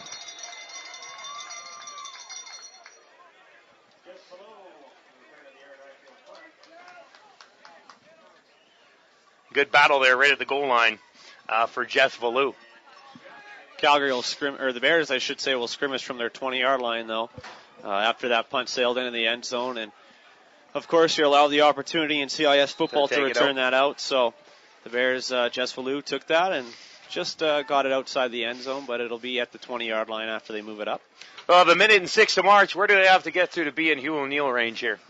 They got to get to about the 40-yard line here against the wind today to give Hugh O'Neill an opportunity. Now Marchand will throw it to Jarvis on the outside. Jarvis tried to cut back in, and he'll pick up about 5 yards on the carry, as we have seen him be most effective to the outside at 17 yards in the first quarter and picked up probably another 15 here in the second.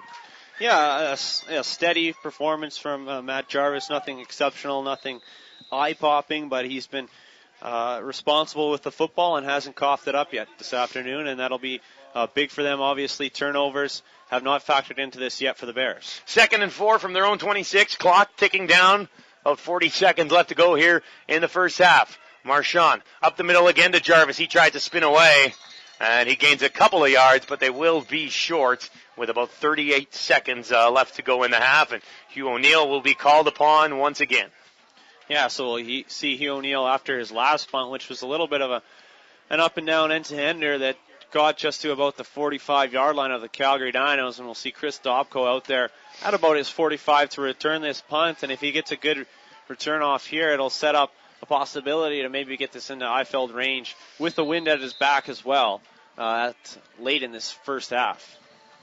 Doug McLean coming up at halftime with your halftime show. We've got 30 seconds left to play here.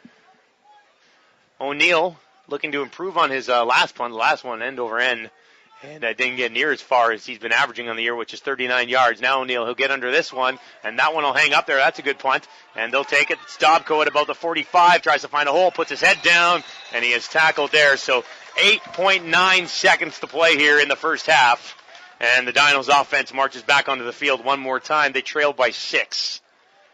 So we'll see if the Calgary Dinos elect to throw a couple of balls up here and see what can happen, or if they'll just take it into halftime down by 6 points here. I would expect them to throw something up here and see what they can do and see what sort of play they can come out with late in this first half. The 18-year-old quarterback, Delusky, seeing if he can work a little magic here late in the second quarter. Delusky once again fakes the handoff. He's going to cut out to the right. Clock ticking down. He'll throw one deep down the field, and that one through some hands.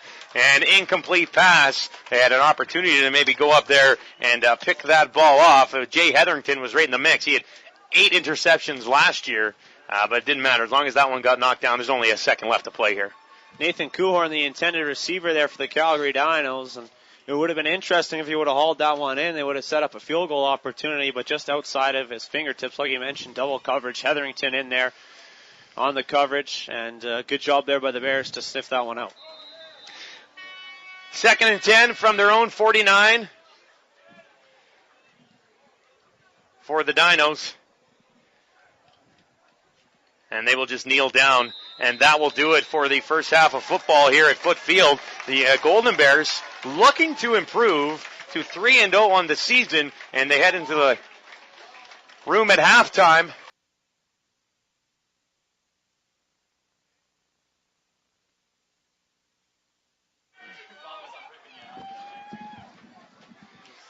All right, welcome back, everyone. The second half action, Dustin Nielsen and Evan Dahm, and it is the Bears with a 12-6 lead.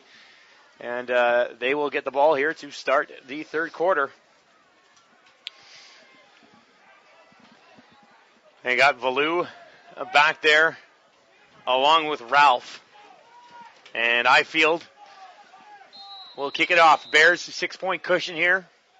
But they do give up a little bit. As far as time of possession goes and overall yardage, Calgary has small advantages there. That ball will come to Jess Valou at his own 10. Now he's going to work it up towards the 20, tries to barge through, gets it up to about the 23-yard line before he is taken down.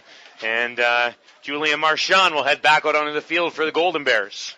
Pretty even first half, though, from both sides. I think, like you mentioned, slight edge in the statistical battle to the Calgary Dinos. As far as first downs go, they had 11 to Alberta's 8. and time of possession like you mentioned, but they really came on in that second quarter and did a good job of moving the ball, and minus that interception from Dulesky, were the better team. 1st and 10 from their own 23, and Marchand to his right now takes a look, has an open target, and they're able to hang on to that ball. Flag did go. It's Porter Brown. That was his second catch of the ball game. We'll see what the call is here. Should mention on the out-of-town scoreboard, Manitoba up 7-3 on the UBC Thunderbirds. So Manitoba looking for their first victory of the season, coming in 0-2. They got stomped by the Rams in the season opener in week 1, and then they got stomped last week in Winnipeg at home against the Golden Bears. So they're still looking for some positives there. It will be 1st and 5 here after the 5-yard penalty. 1st and 5 for the Golden Bears from their own 28. Marchand in the shotgun, 3 receivers to his right. And he'll hand this ball off. They'll try to barge up through the middle. And Bartoli able to get a couple of yards. Then he gets fallen on heavily by one of the offensive linemen. But he gets that first down, and they'll move the sticks here, which is more than you can say about either team in the beginning of the first quarter. Yeah, the first quarter was slow, and the offensives didn't look like they were in sync either side, really. And then that second quarter, I guess towards the end of the first quarter, we saw the Bears come on, and they got a touchdown, of course. But that second quarter, the offenses started to click a little bit more, and a good job there by Bartoli to pick up the first down on the 6-yard run. Now Marchand fakes the handoff, play action over the middle, and that's going to be another first down. And a good job there, as I believe it was Lane Rogers who hauled that one in, and if it was, that'd be his second catch of the afternoon. I believe it was Porter Brown. Oh, Porter Brown on the other side of the field there. Yes, that's right, 86. Hauls it in there for the Golden Bears. A good throw from Julien Marchand over the middle and a face mask against the Calgary Dinos. Keep it moving. So they'll tack on a little bit more, and that's something the Bears did a pretty good job of in the first half as far as penalties against. I should say the Calgary Dinos did a pretty good job of just 1 for 15 yards. The Bears was 7 for 55. So penalty battle on the edge of the Calgary Dinos so far this afternoon, and we saw that all last season with the Bears taking penalties, but they are the recipients of that positive yardage there after Calgary takes the face mask. 1st and 10 for the U of A from the Calgary 49. Marchand in the shotgun, and they'll hand this ball off again. Bartoli trying to barge ahead, and that ball, did it pop loose? Oh, he just broke a tackle and was able to get through a little bit further. Not a bad run there by Bartoli, as we haven't seen Jarvis here in this half. He is on the sidelines right here just tying his shoe right now. Good run there from Bartoli, though. Like you mentioned, he broke a tackle. Looked like he was going to be down at about the line of scrimmage, but he made it into a positive one and got about 5 yards there for the Golden Bears to make it 2nd and manageable. 2nd and 5 from the Calgary 44 for Marchand in the shotgun, and that one's going to be blown down. There's some movement from the Golden Bears offensive line, and that'll be a procedure penalty, and that'll bring the ball back. All sorts of mix-ups there for the Golden Bears. We saw Brown way out in front, Valou already in the Calgary secondary there before the ball was snapped, so some miscommunication for the Golden Bears as they'll march it back here, and it'll be 2nd down. So we'll get back to 2nd and 10. So the extra effort there by Bartoli negated now by the penalty. 2nd and 10 from the Calgary 49.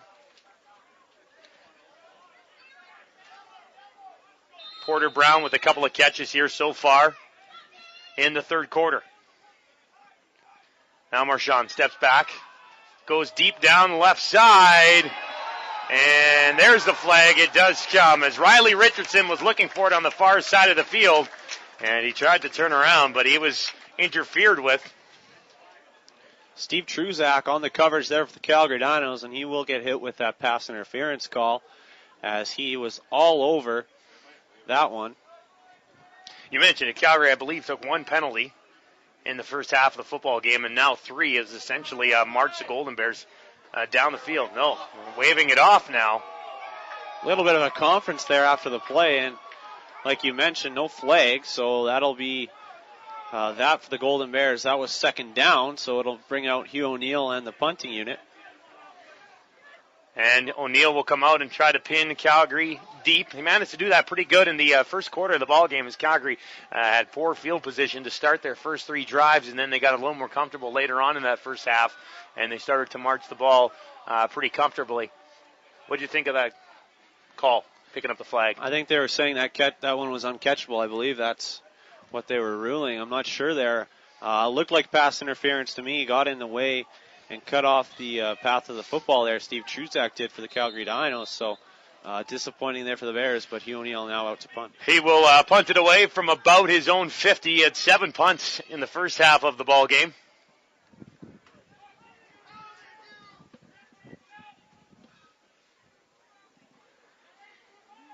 And he punts it away.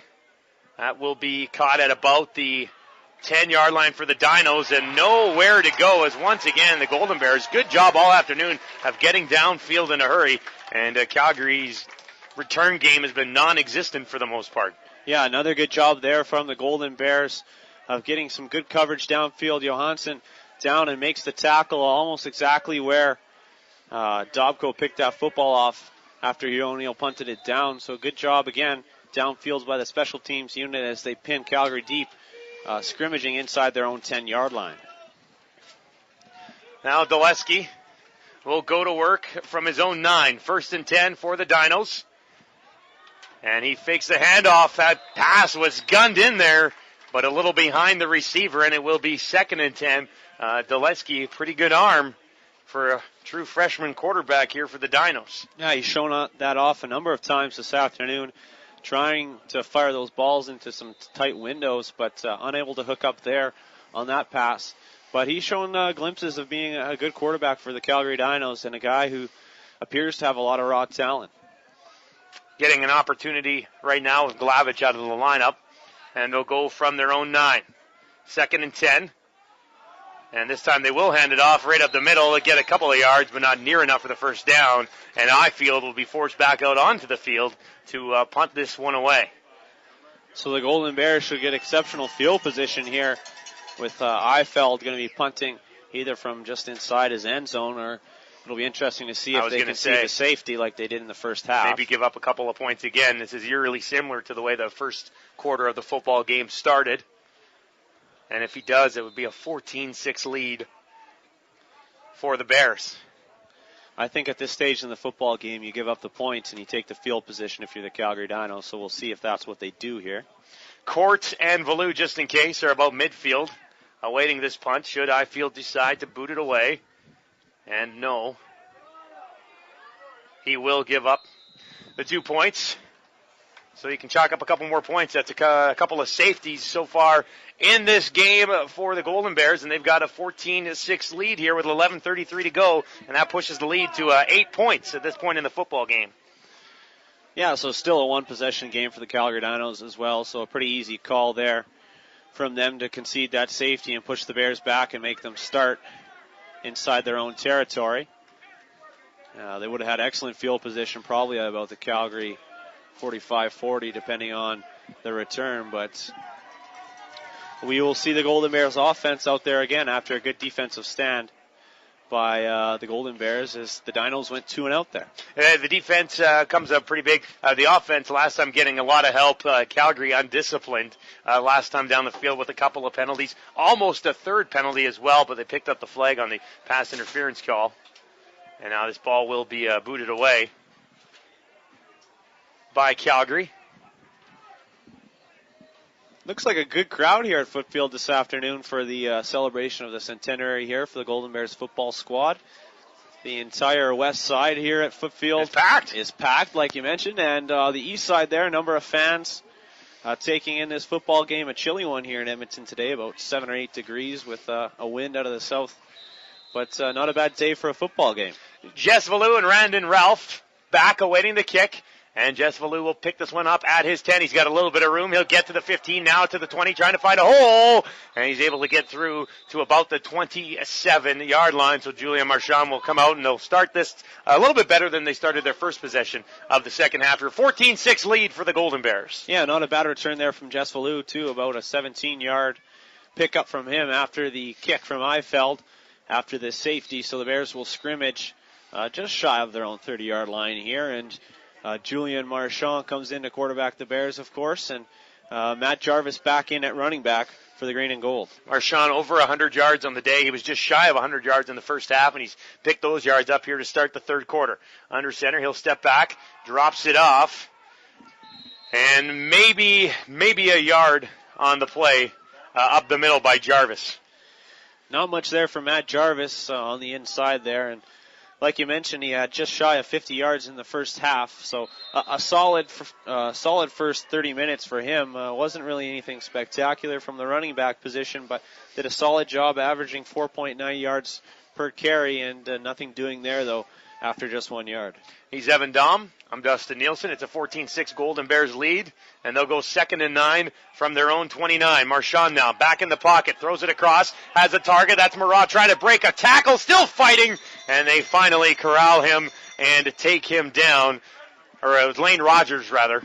And Rogers tried his mightiest to get away from that tackle, but did not get the job done. Good job there by Ty Noble of bringing Rogers down to the turf for the Golden Bears and forcing a punting situation here from Hugh O'Neill, and a short route there from the Bears receiver as he was really nowhere near the first down, had to break that tackle, but give Noble credit. He made the takedown and forced the Bears here to send Hugh O'Neill out onto the field again.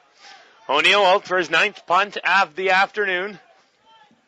Majority of them have been pretty good. He had one that he would like back for sure.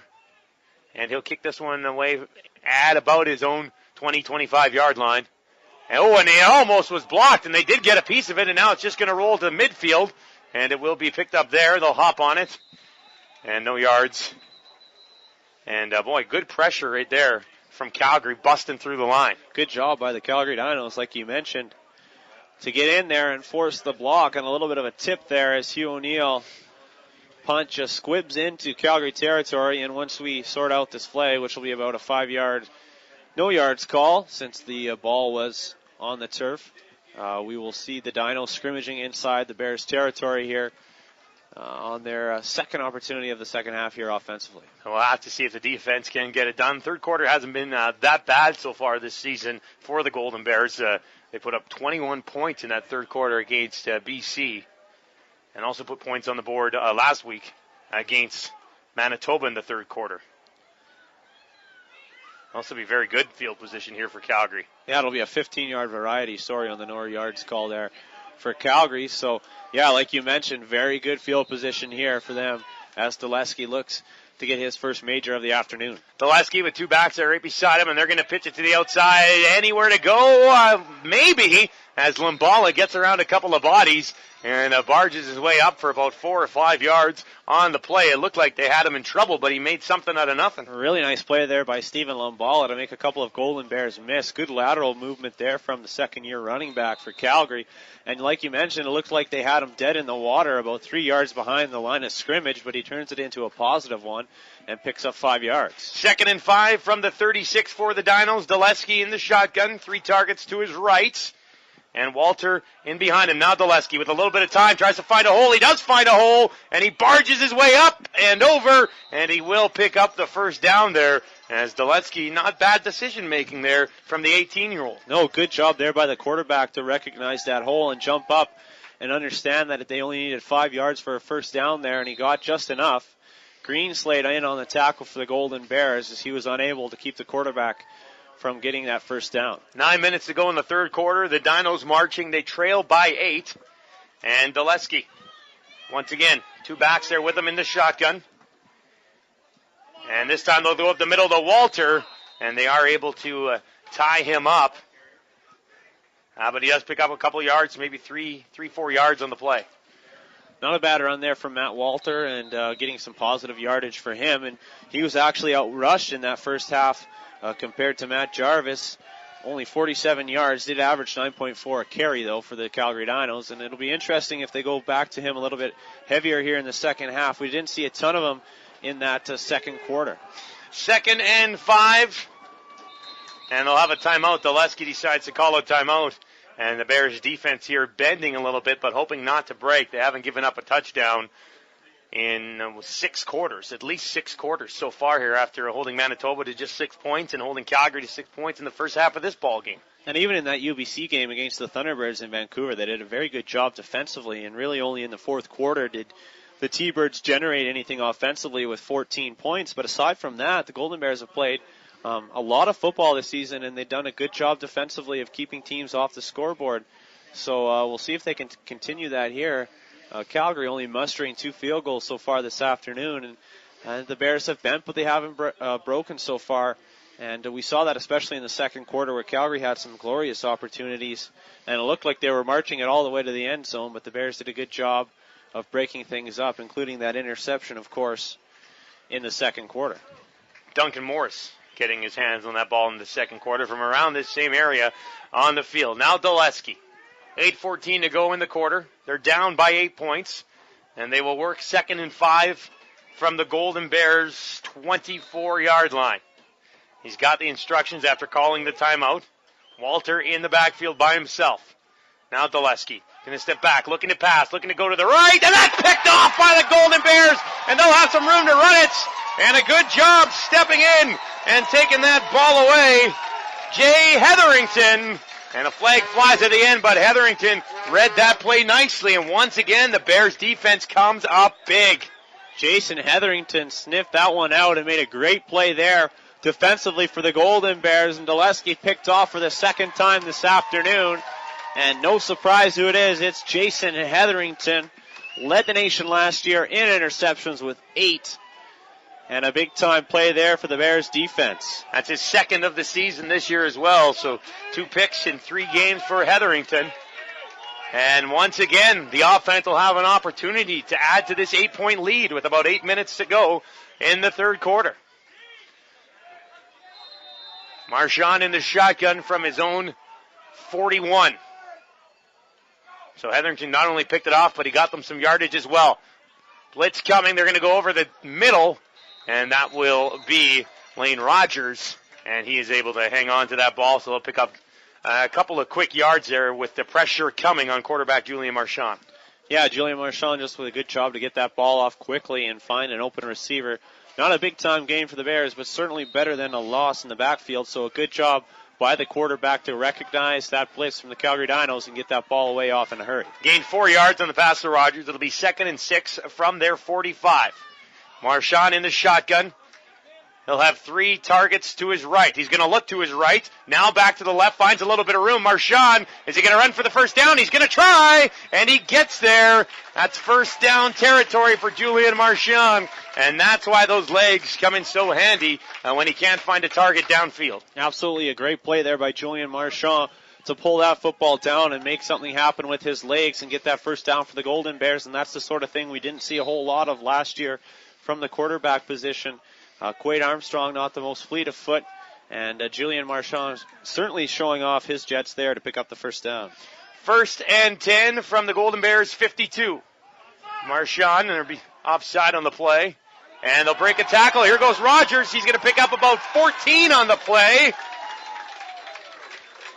And a nice play there is once again Marchand and Rogers. A little bit of chemistry coming in here right now. Good job there by Lane Rogers to break that tackle and get first down yardage. Was an offside on Calgary.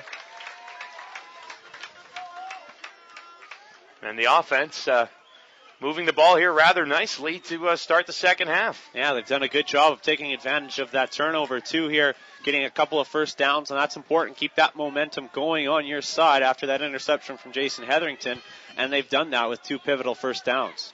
Marchand in the shotgun from the Dinos 44. 1st and 10 for the Golden Bears. Has Jarvis behind him.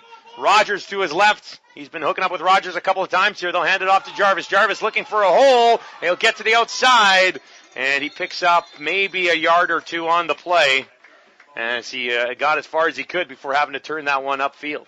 Good pursuit there from the Calgary Dinos on the edge there. So they'll give him a 2-yard gain on that play. But Steve Truzak with a good job of closing there, as well as Getty for the Dinos, as they minimize the damage there on the ground. It will be 2nd and 8 on the 42. Just over 6 minutes to play here in the third quarter. Dustin Nielsen alongside Evan Dahm. And Marchand with Jarvis behind him works from the shotgun. Rogers and Valou to his left. Marchand steps back, has a little bit of time. Now he's going to try to go deep over the middle, and that misses everybody. Looked as though the intended receiver was Jess Valou, but Valou wasn't going to get to that ball. Nobody was going to get to that ball, and it falls incomplete, so Hugh O'Neill back onto the field. Nobody really close to that football from Julian Marchand. Like you mentioned, the intended receiver for the Golden Bears was Jess Fallu, but not really close to him, about 10, 15 yards away from him. Getty was the closest player to that one, the Calgary Dinos defender, but it was a good 10 yards away from him as well, so it just sort of fell harmlessly to the turf. O'Neill will punt it away. Waiting back there for it is Kuhorn. All by himself. O'Neill will kick this away from about midfield.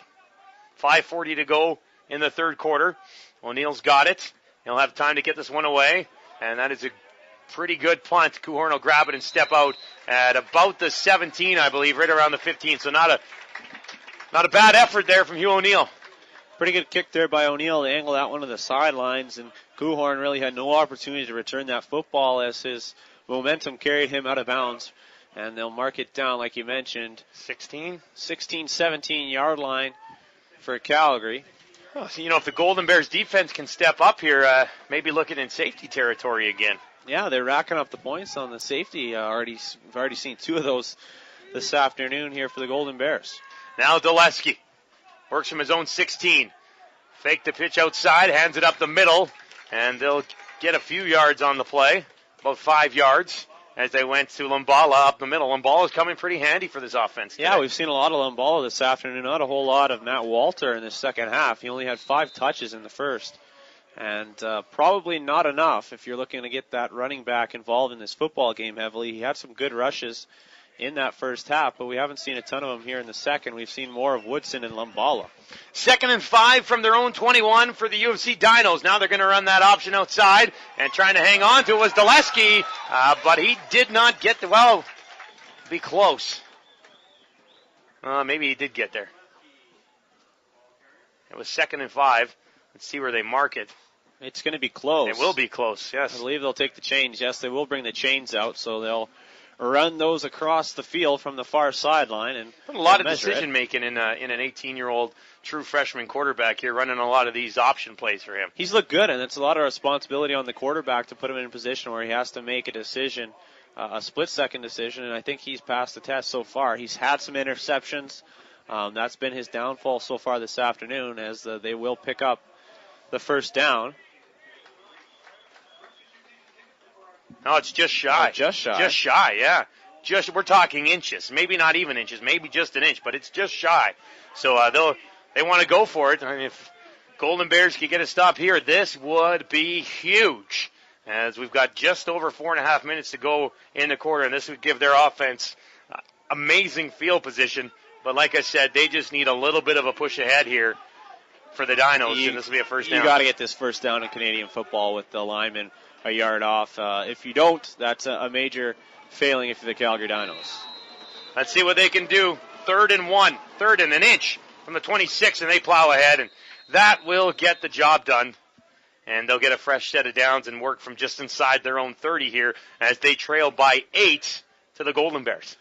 And we were talking about the Calgary quarterback, of course, Dulesky, and I think he's been impressive thus far this afternoon, aside from those 2 interceptions. But as a young quarterback, he's done a good job under that option sort of play and some play action that's looked very good for the Calgary Dinos, and that's something they will continue to bring to the table. He has a lot of weapons around him, though, to make him look good. Dulesky from the shotgun, fakes the handoff to Walter, turns around, is going to take a look downfield, has a target down there. They wanted a flag, and now they'll get one from the far side of the field. They weren't going to get it from the man in the middle, but they go to the far outside line. Judge will toss the flag.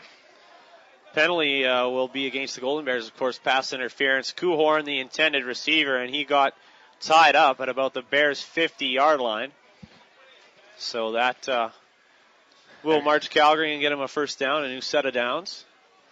Now they have a brief discussion again, and it will be pass interference on the Golden Bears. And roughing the passer as well. Oh, wow. So that's a big one. As it's going to move things quite a ways. Jerry Friesen none too pleased about those 2 penalties against his squad. It's a shame because the defense has played pretty good here so far in the third quarter. Yeah, the defense has done well, and we saw that big interception for Jason Hetherington. But, a couple of penalties like this, big-time penalties that will march right to midfield. Calgary, yeah, almost to the midfield stripe here, right at their own 54-yard line, 53.5. So, big-time penalties against the Golden Bears here as they continue to allow Calgary here to stay in this football game. It's still only an 8-point game. 1st and 10 from the 53 for the Dinos after the 2 penalties taken by the Golden Bears. Now Daleski under center. Once again fakes the handoff, spins out. Greenslade's got him and he takes him down. Tyler Greenslade not letting Daleski get away from him that time. And once again, it's happened all afternoon. The defense will give up a big play, then they'll come back with one. They give up penalties, then they come back with a big play again. Yeah, that's a big play for the defense. Like you've mentioned, they've bounced back all afternoon long after giving up a big play against. They're taking a couple of undisciplined penalties, so a good job there by Greenslade to get in the backfield and wrap Daleski up, and he had absolutely nowhere to go with that football. It will be 2nd and 15 from the Dinos, 48. Daleski in the shotgun. Empty backfield there. He's got 6 options, 4 of them to his right. He's going to try to run the draw up the middle, and they'll haul him down. And a good job there. Greenslade got in the mix on that one again, as well as Joe Hartman. And they double team him and take him down. So the defense holds after the penalties, and they will get the ball back. Daleski really only gets back to the original line of scrimmage as he just tucked that one down pretty quickly and ran with it. And Greenslade was all over it, as well as Hartman, as they were both in on the tackle there. And the Golden Bears escape again after taking those 2 penalties on the same play. And it appears Eifeld will just punt this one away for the Dinos. Valou and Courts back at about their own 10-yard, waiting the Eifeld punt. And he will kick it away. It's a good punt. And that one will come to Court. Court grabs it at his own 10. Thought about going up the sideline, now cuts back to the middle. And still going, gets up to the 25 before they grab him. Still fighting, and they will stop him at about the 25. So not a bad return. Really made something out of nothing there. Yeah, good job there by Court on a nice punt from Eifeld. He put it in right at about the 10-yard line, close to the sidelines there. So making something out of nothing there for the Golden Bears on the return for the most part. 2.5 to go, 3rd quarter. Dustin Nielsen, Evan Dom, we are at Foot Field. Golden Bears start the year 2-0 on the road, looking to go 1-0 at home and 3-0 on the season. Julian Marchand, just over 100 yards passing today. He'll take this in the shotgun formation from about their own 25. 1st and 10 actually from the 26 is what it will go into the books as. Now Marchand tries to come deep, corner out, and it just could not get there as laying out for it was Wojcicki, who has a touchdown in this football game, the only touchdown in the football game, but he couldn't get there. Just a little bit underthrown there from Julian Marchand on the timing route to Wojcicki. And good job, though, by the receiver to try and sprawl out and make that catch. Just a couple of feet out of his reach as Marchand had to release that one a little bit quickly. 2nd and 10 from the 26. Bears offense trying to march down the field here and add to an 8-point lead. Marchand had his own 20 in the shotgun. Jarvis to his right. He'll block for him. Marchand over the middle. And the intended receiver fell. Flag flies. And this one might be going in the Golden Bears' favor. Pass interference. Oh, they're going to discuss it, but they did. That was a little bit of a soft call, I think. Yeah. I think it was more of a slip than a pass interference. That's what it looked like, did it not? Yeah, it just looked like he was going back for the football, and feet sort of just came out from underneath him. And they're going to talk about it again, and it will be a penalty against Calgary. Pass interference on the Dinos, so penalty brigade continues here for the Dinos in the 3rd quarter. A little bit of a break there for the Bears on that call as they will pick up the 1st down. As the referees continue to talk here at about the 35-yard line. And they finally moved the chains. Yeah, it took a little while, but it'll be 1st and 10 from about the 35. And anytime the offense remains on the field, that clock continues to tick down. And they still have an 8-point lead against the Dinos. Defense has looked good this season, today included. Now Marchand from his own 35. In the shotgun, Jarvis behind him, 3 targets to his left, 2 on the near side of the field, including Wojcicki, who has a touchdown here this afternoon. Now Marchand goes to Jarvis. Jarvis, blockers in front of him. He picks up 5 yards and scampers up, gets about 6 or 7 on the play. He had a good front and right ahead of him, and he made the most of it. Yeah, a good blocking front there from the Golden Bears, like you mentioned. Made a nice shield there for the running back to get some positive yardage there. Turned it into a good run, too. 9-yard pickup for Jarvis, and initially it looked like he was going to be snuffed out for a short game, but those good blocks set up that run. 1:20 to play, third quarter. Marchand moves up. Under center here, he's got Bartoli now in the backfield. 3 receivers to his left, goes to Bartoli. He's going to try to plow ahead, looking for the first down, and that will be pretty close. We'll see where they mark it. I think that might be enough. I don't know. It's going to be close here. It'll be depending on the spot. It looks like they're going to give him a pretty generous. Oh, very generous. Oh, that's going to be, that'll be a first down. Yeah, definitely a first down. Boy, I don't know if he got that far in that forward motion, but that'll be a first down. Yeah, that was a very generous spot from the officiating crew, and they don't even have to bring the chains out there as the Golden Bears pick up the first down on that play. We're in the final minute of the third quarter. It'll be first and 10 from their own 46 for Marchand and the Bears. Riley Richardson's in the near sideline. Marchand takes a look over the middle. He's got a man. It's Rogers, and that'll be about a gain of 3 on the play, and it'll be 2nd and 7 here late in the third. Marchand just checks down there and throws it to Rogers right over the middle. A short pickup for the Golden Bears there, but a positive play nonetheless from Marchand, as he's looked pretty solid this afternoon, I'd have to say, as far as controlling the football and not throwing the ball into some bad spots. We saw in that first quarter a couple of close calls. Yes, very close. Wyatt Getty, but aside from those 2 plays, he's looked pretty good. Marchand at about his own 50. Fakes the handoff, takes a look. Looking over the middle, Rogers! No, he did not hang on to it. He went up for it. Was triple teamed essentially, got some hands on it, but cannot haul it in. And that'll bring it up. It'll be 3rd and 6, and Hugh O'Neill marches back onto the field. Good play there by the Calgary defense to sniff that one out, and a good play by Anthony Delorier to jump up, and a little bit of a blow there to pop that football out, as it looked like for a moment that Lane Rogers was going to haul that in for the first down, but was unable to squeeze that football, and a nice hit from Delorier. Dobko and Kuhorn back at about their own 25, awaiting the Hugh O'Neill punt to still try to pin him deep. Final play of the third quarter. It's a 14-6 Golden Bears lead. O'Neill, lots of time. He'll get this one away. Sky's up there, and Kuhorn will grab it at his own 20. Now he tries to find some room. He is tripped up, and they will scrimmage from about the 27 when we start the fourth quarter. And they have had nowhere to go on returns all afternoon long, the Calgary Dinos, as coverage has been absolutely exceptional for the Golden Bears this afternoon on special teams, as they've really limited that return game and taken it out of the football game for the most part. Score update between UBC and Manitoba, tied at 17 apiece. That's midway through the second quarter, so that football game is extremely tight, obviously, at a tie score, as UBC, who surprised Saskatchewan last weekend. I don't think anybody saw that coming, and they did it in pretty convincing fashion at Griffith Stadium in Saskatoon, so it'll be interesting to see how good they are, or if that was just sort of a one and done for the T-Birds. Of Manitoba's best game of the season for sure. They've been crunched a couple of times. Yeah, they've been stomped. We saw them stomped in Regina in the season opener by the Rams, who I believe scored 2 or 3 defensive touchdowns in that game against the Manitoba Bisons. And then last weekend they played the Alberta Golden Bears, and of course the Bears came out with a big 31-6 win. And I watched that game on Shaw TV, and really nothing doing for the Bisons in that football game as the Bears ran away with it, literally, as Matt Jarvis came on in the second half and did a terrific job. As we start the fourth quarter, it'll be the Dinos with the ball from about their own 26. He's Evan Dahm. I'm Dustin Nielsen. UFC trailing by 8. They've got just 2 field goals in this football game.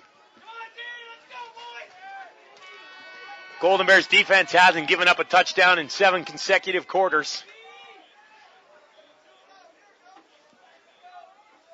And we'll see if they can cause some more damage here to Dulesky, the 18-year-old quarterback. He's going to try to pass on first down. Has a target on the outside, but that's out of bounds, and they didn't catch it anyway. So it'll be a 2nd and 10 here from their own 26. A wobbler there from Dulesky looking for Kuhorn right by this Calgary bench, and it was taking him out of bounds anyways on that pass. So even if he would have hauled that one in, it would have been a tough one to get his feet down. They'll go 2nd and 10 from the 27. Safe to say the Dinos have moved the ball most effectively today on the ground, whether it be with Dulesky or Walter or any one of the guys they've been running. Yeah, they've moved the ball effectively on the ground in spurts, but really nothing to show for it. Now Dulesky's going to pass again. He's going to be pressured, gets to the outside, all right, trying to find a target, and he's got one, and a lot of room to run.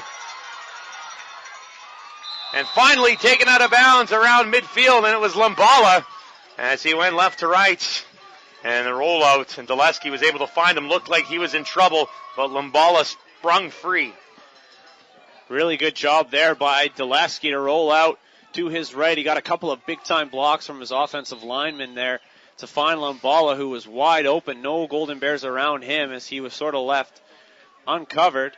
And he gets it just inside Alberta territory, almost at the midfield stripe here. 1st and 10 from the 55 for Dulesky. Walter in the backfield. And they'll go to Walter. Use Lumbala as a decoy on the back. They've tried that play a couple of times. Walter gets about 1.5 yards, maybe 2 at the most. And it'll be 2nd and about 8 for the Dinos. They've really gone away from Matt Walter in the second half. He only had 2 touches in the third quarter. So now only 8 carries total this afternoon, and that's not enough if you're looking to get him involved. 56 yards, 8 yards per carry for Walters, but he hasn't been factoring heavily in this offensive scheme.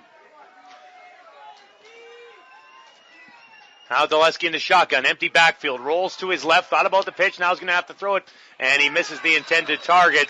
He was pressured a little bit and had to go cross-body kind of on the run. That's a tough play to make, and he couldn't make it, and now Ifield will come out and kick it back away.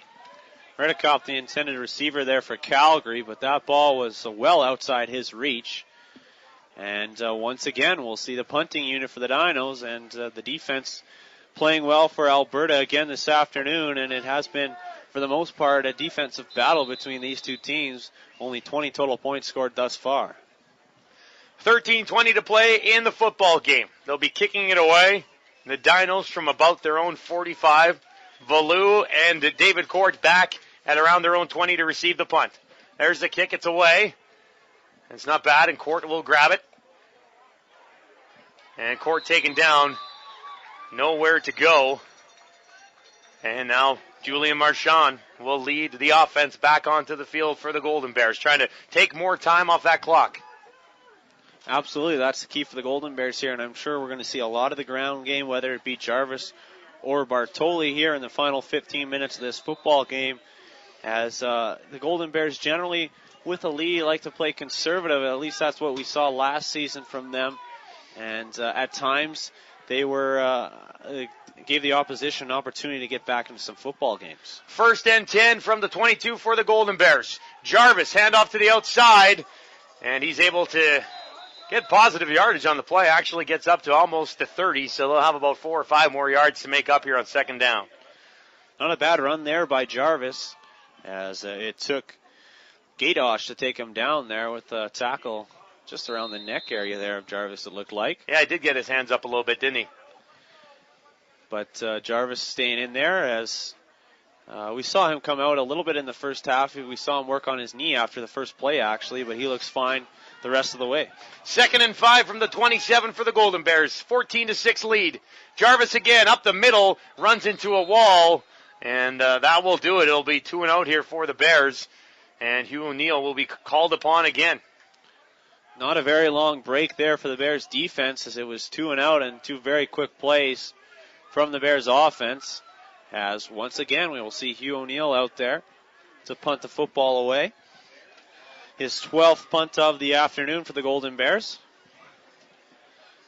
Calgary has slowly been winning the position battle here in the second half, and they're going to get the ball at around their own 40, and then they'll see what they can do on the return. Mind you, the return game has left much to be desired so far here for the Dinos this afternoon.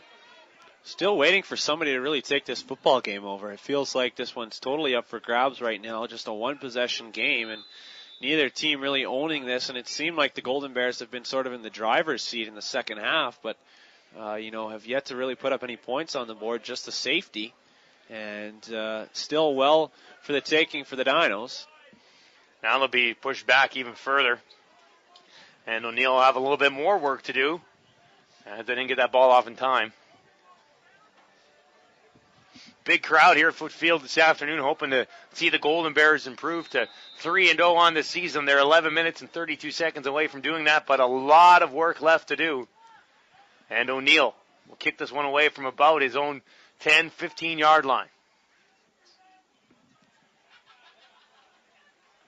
Snap was low. He's able to grab it, though, and he gets it off, and it's a good kick. And that's going to get caught by Dobko at the 40. And there's a legal block, and that one's going to be blown, and that'll push Calgary back even further. Has a good job at getting downfield there by Krawchuk. Yeah, and you mentioned flags fly as Lau with a push in the back there, and we'll see the Calgary Dinos march backwards after that play. If you're the Golden Bears right now and you see your defense go back out on the field with an 8-point lead, it's going to be deep in Calgary territory. You have to be pretty confident right now. The defense has played pretty good today. The defense has played extremely well for the Bears, but it really takes one play here from Calgary to get in this football game. All they need is a major score, and this is a totally different game. Yep. Like I mentioned, it's really for the taking here still for either team, and the Bears' defense, despite playing so exceptionally well, their offense has only given them an 8-point lead today. And it will be 1st and 10 on the Calgary 32 for the Dinos, and freshman quarterback Eric Doleski in the shotgun.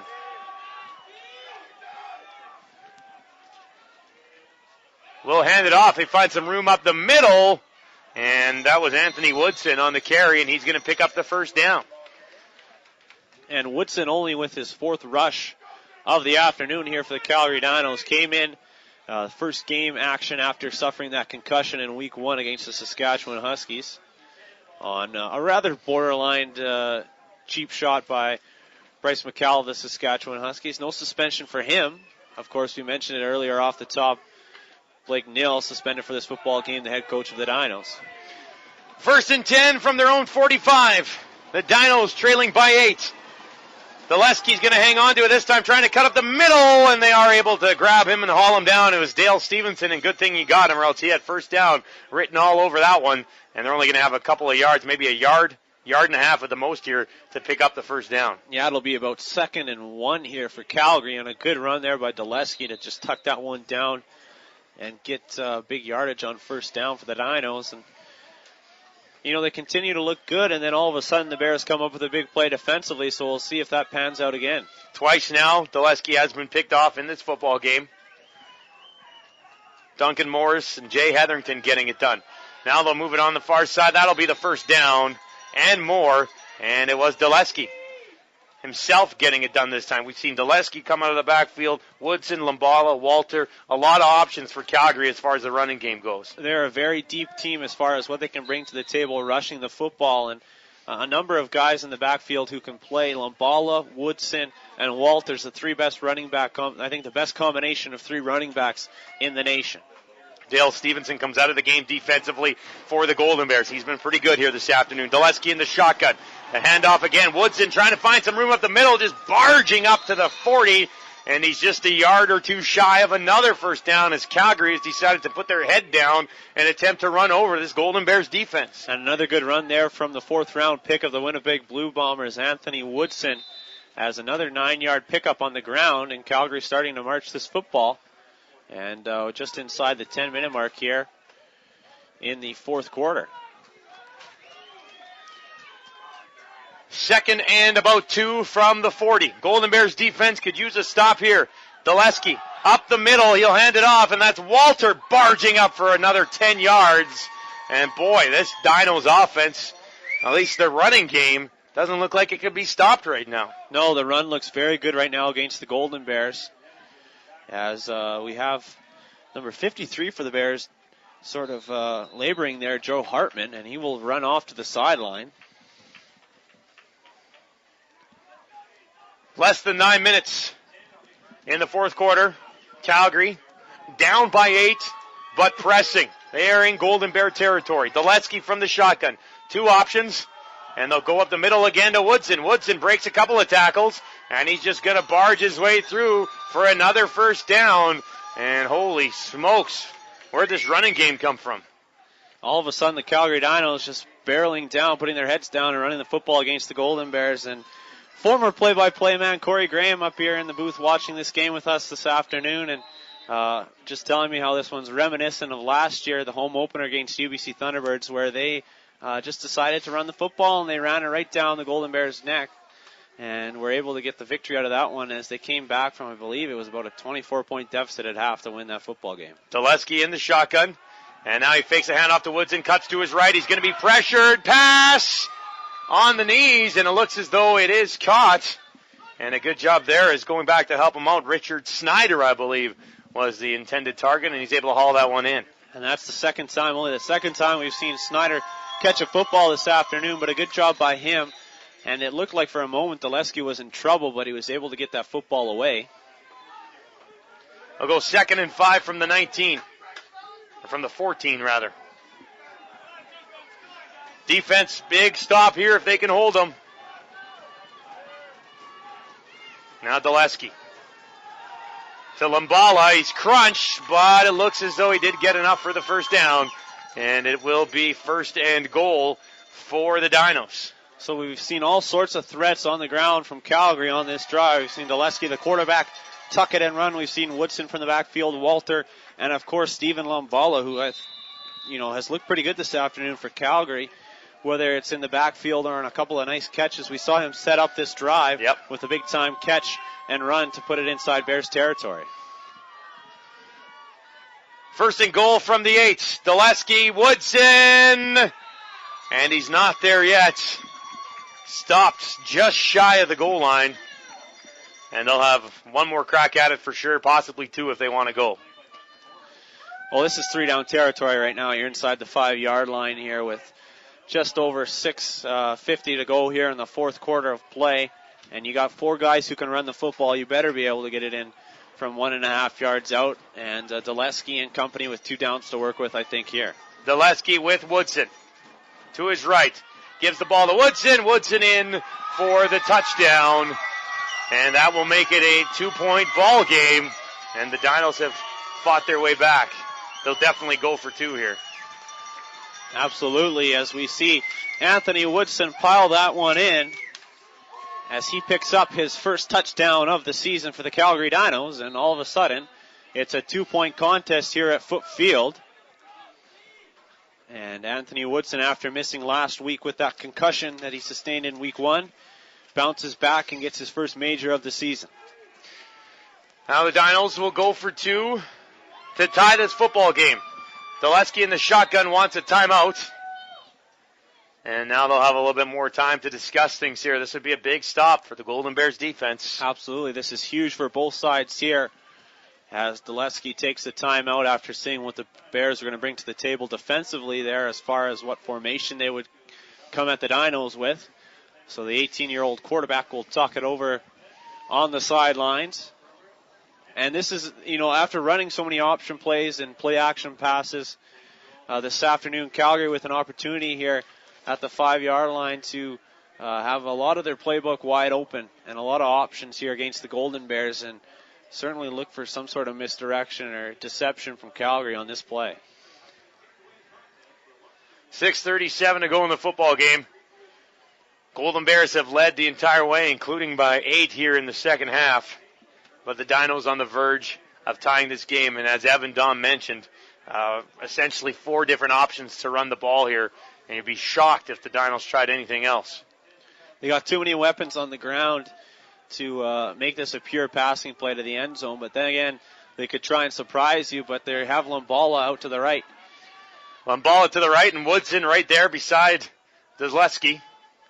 And now Lumbala slides to the left. Dulesky in the backfield by himself. Dulesky's going to try to go right up the middle with it, and they stop him. He throws it forward, and it's grabbed by the Golden Bears. A massive stop by the Golden Bears defense. As that was a design play for Dulesky, I believe, to come right up the middle, and it backfired on him. Yeah, I believe that was a design quarterback draw there for Calgary, and absolutely nowhere to go as the Bears saw that one coming, did a terrific job defensively. And a 2-point ball game now for the Bears as they continue to lead. And a huge defensive stop there after giving up the touchdown. Time for the offense to step up and get something done for the defense. I mean, your defense has done a great job all day, a couple of picks in defensive territory, and then that big stop there to keep it a 2-point lead. Time for Julian Marchand and the offense to step up here and help out. At the very least, control the football for a few minutes. Get a few first downs here. Do something to keep the defense off the field. They were just out there for an extended drive that resulted in a touchdown for Calgary, but you got to do something here offensively to keep that defense on the sideline, give them an opportunity to rest, and put some points on the board. Get a field goal here and make this a major for Calgary, the only way to get ahead of you, and it's going to be key here for the Bears to put something up just to take the pressure off them. Jess Valou, David Court back at about their own 15, waiting for the kick from Ifield. 6:37 to work here. Last time they had the ball, they did not take much time off the clock as the offense went 2 and out. 14-12. Golden Bears lead, looking to go to 3-0 on the season. Here's Ifield with the kick, and that one will come to Jess Valou. Valou grabs it at his own 10, and now he's up to the 15, gets to the 20, tied up. Now he finds a little bit of room, and Valou still going, gets up to the 35, and another pretty decent return. I mean, they haven't had outstanding returns so far, but the return game for the Golden Bears has been much better than the Dinos this afternoon. Yeah, a good return there from Jess Valou, the best return of the afternoon, a 25-yarder. Started at about his own 10 there and got it out to the 34-yard line. Looks like they'll mark it off. So a good return there from Jess Valou. An opportunity for the Golden Bears offense to go to work and kill that clock. 6:22 to go. Any more points on the board would be great. And Marchand at about his own 30 is going to work in the shotgun here. Has Jarvis to his left. He's going to be throwing. Marchand misses the target, and it's picked off. And they're going to take this one back. Defensive touchdown as they run it in. And how about that for a turn of events as Ty Noble gets the pick after it hit off the fingertips of a receiver, and he takes it home, and just like that, the Dinos have a lead. Julian Marchand really trying to force that football into tight coverage. Michael Lau with the coverage for the Dinos, and it deflects up and into the air, and Ty Noble with the big gift there in the entire left side of the field, and he just struts right into the end zone for the major score, and just like that, the Calgary Dinos with an 18-14 lead here with the point after to come. And an interception, the first of the afternoon for the Dinos, comes at a huge time for them as they've really come on here in the fourth quarter. And all of a sudden, they find themselves in the lead. Noble goes in untouched after picking off that pass. And Julian Marchand maybe trying to do a little too much. They're gunning that one in. Thought we might have seen Jarvis on that. They're going to go for 2 here, the Dinos. That'll put them up by 6. Dulesky. And he didn't get it off in time. So a little bit of help there for the Golden Bears defense. Haven't seen anything out of the offense in the second half to really inspire any confidence here for the Golden Bears. So putting themselves in a tough position here. You give up the game changer there as far as the interception goes, and then expect it to come out on the field and get a major score to take the lead back. So it'll be interesting to see if they can bounce back and take that adversity well. Only points they have in the second half are the 2 points they got off of a safety. Exactly, and the offense really hasn't been in a position this year where they've been in a late football game where they need to score. Now Dulesky and the Dinos will go for 2 from about the 10-yard line. They'll be throwing it to the corner, wide open target, and he's got it as he found a man. It was Richard Snyder, and Snyder was able to hang on. Defense a little late getting there, and that'll make it a 20-14 ball game. And Richard Snyder wide open in the corner of the end zone there for the Calgary Dinos, and a nice pass by Dulesky. Tight spiral in there as Snyder makes no mistake, hauls that one in as they convert the 2-pointer. The second opportunity of the afternoon, their second try on the 2 points is good this time around. Golden Bears offense with 6 minutes on the clock here in the fourth quarter will need a touchdown to win this football game. They have one so far, but other than that, the offense hasn't done a ton here this afternoon. Defense has been very good for the Golden Bears this afternoon as far as making big plays when they needed to, and then Calgary's defense makes the biggest of the afternoon with that pick 6 for Ty Noble, and that's been the game changer so far, as the Golden Bears offense here in a very tough position with 6 minutes to go and needing a major score. David Court and Jess Valou back at about their 10-yard line to receive the kick. Highfield boots it away, and that one will go to Valou at about the 5. Now he's got it. We saw him pick up about 25 on his last return. Valou trying to find a hole, ran into one of his own men, and they grabbed his feet from underneath him, and he went down at about the 25. So Julian Marchand in the offense looking for a much better performance than we saw the last possession, where it was one play picked off and it ended up back in their own end zone. And again, an interception at an inopportune time, and we saw that too often last season, where the Golden Bears would cough the ball up at the absolute worst time of the football game, and hopefully a bounce-back opportunity here for Julian Marchand. Offense has not done much here in the second half. They had a decent opening drive due to some penalties by the Dinos. Now Marchand, and they have a lack of communication there. Marchand's going to have to try to make something out of nothing, and they're going to get the flags as they reached up. A little bit of a horse collar there. But that's lucky there, as they had no clue what was going on when that ball was snapped. Yeah, that was very lucky for the Golden Bears. That could have been an ugly play, but Julian Marchand turns it into something. And assuming the flag will be down against Calgary for the horse collar right along the sidelines against Julian Marchand. Horse collar is the call against the Dinos, so that'll march the Bears, and they'll pick up a first down. That helps. Pretty lucky there to escape with a first down after all the confusion there. And they'll get it at about their own 49. And sad as it is, really the only way the ball's moved offensively has been due to Calgary penalties here in the second half. Really, that is the only way they have moved the football here in the second half. We saw that one play where there were 2 15-yarders against the Dinos. Now here's Marchand in the shotgun. He's going to be pressured. Goes deep down the right side. Valou tried to turn around, but he could not get back to that ball. And that pass comes up a little bit short. And they'll work again. 2nd and 10 from the 49. Underthrown by about 5 or 10 yards there from Julian Marchand. No opportunity really to make a catch on that ball for Jess Valou. 5:18 to play. It's a 6-point deficit for the Golden Bears, who had led for the majority of this football game. Marchand working from the 49 in the shotgun. Jarvis behind him. 3 receivers to his right, 2 to the left. And he'll be passing the ball back in the pocket. A little bit of time, finds some room. He's going to run, gets the first down and a little bit more. Julian Marchand up the middle, untouched, past midfield. First down, Golden Bears. An absolutely huge first down for the Bears offense as Julian Marchand just tucks it and takes it on his back as he picks up the first down. A good job by him to get about 11 yards for the first down, and a big one for the Golden Bears. It will be 1st and 10 from about the Dinos' 48. Offense looking the best they have in the second half. Marchand from the shotgun again, with Jarvis in behind him. Jarvis will block. Marchand steps back. A little bit of time. Has a man, but misses him. That pass, nobody was getting to that. And he was hit at the end of the play, but he overthrew the intended target, which was Lane Rogers. Rogers wide open there down the sideline for the Golden Bears, and Julian Marchand overthrows him by a good 10, 15 yards there. No opportunity for Rogers at all to haul that one in, as he had some daylight, too, down the sidelines there for the Bears if Marchand would have been able to hook up with him. Trailing by 6, 2nd and 10 from the Dinos' 48. Marchand in the shotgun.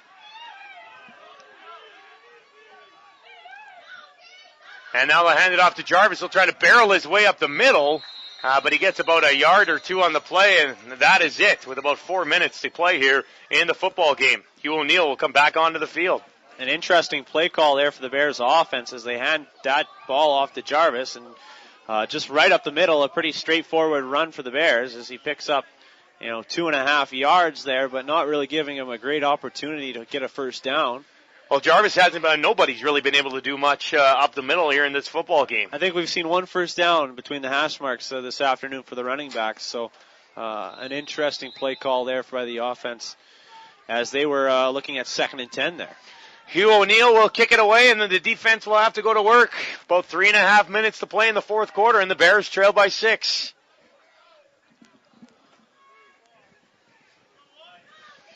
Kuhorn back at about his own 10, and this punt Angled out of bounds. And they'll have it at about the 15 for the Dinos. So the defense needs to step up big time. It's starting to feel the only way the Golden Bears win this football game is if they get a defensive score. Watching the offense here in the second half. We saw Calgary get that big-time interception, that pick six by Ty Noble.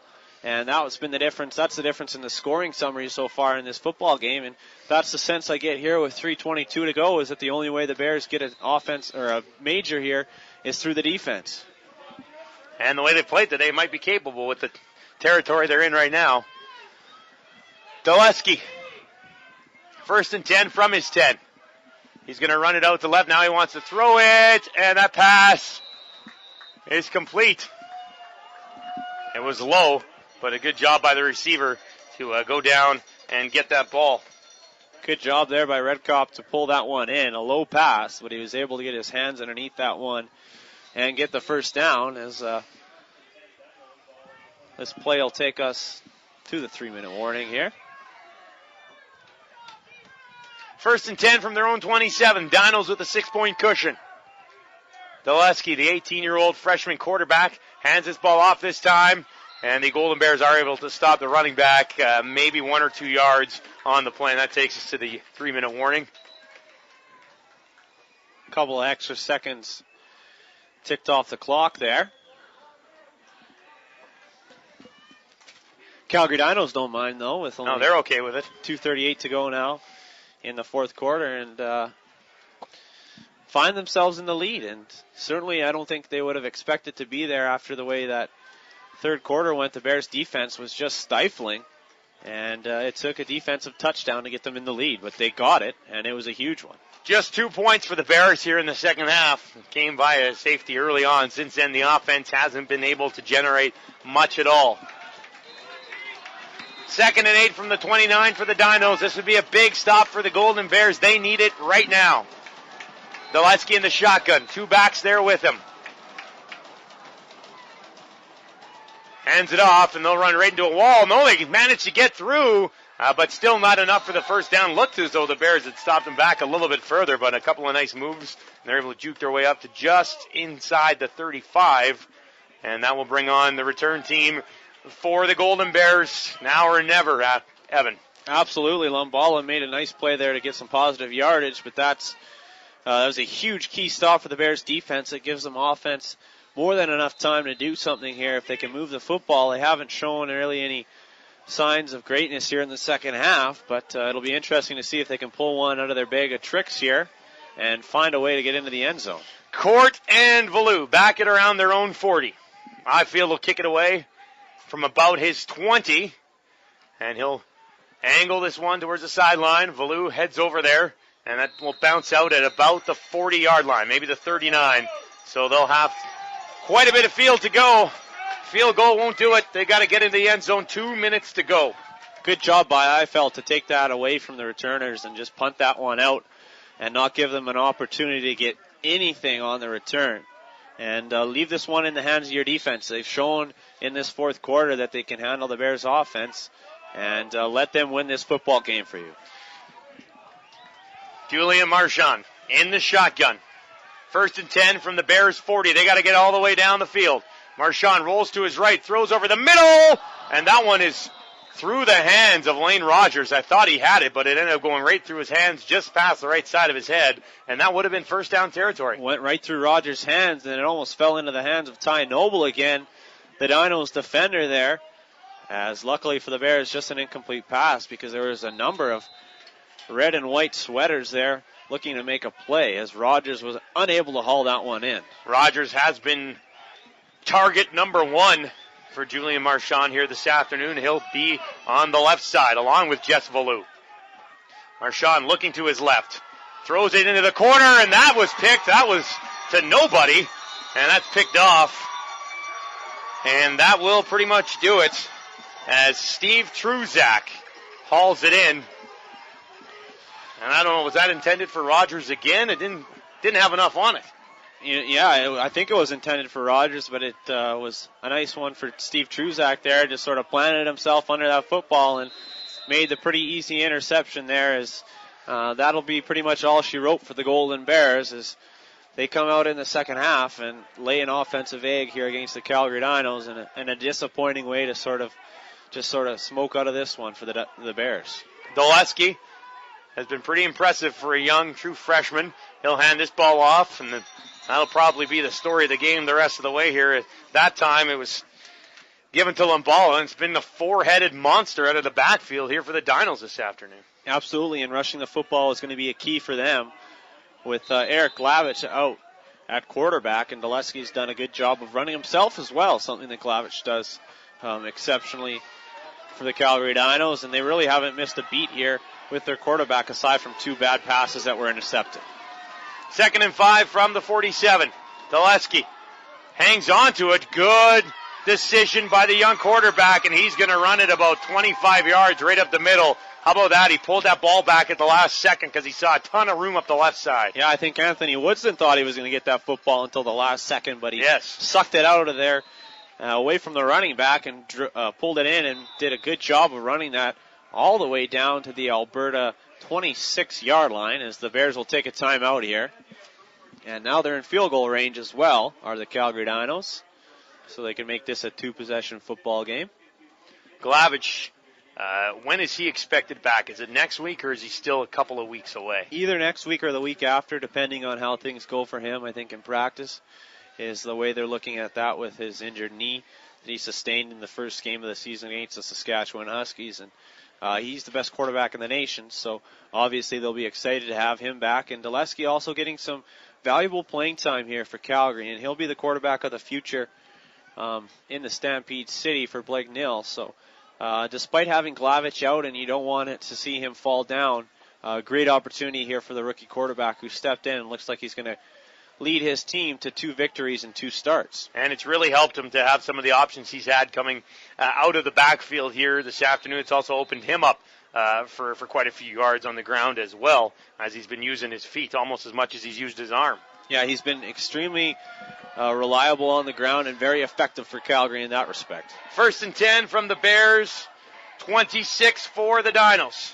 They'll run this option again. He'll hang on to it. And Doleski up and over one of the defenders, and then he's finally taken down with a minute 14 to go here in the 4th quarter. Reckless abandon there from the quarterback as he tries to hurdle and get some extra yards. He picks up about 4 yards on the play.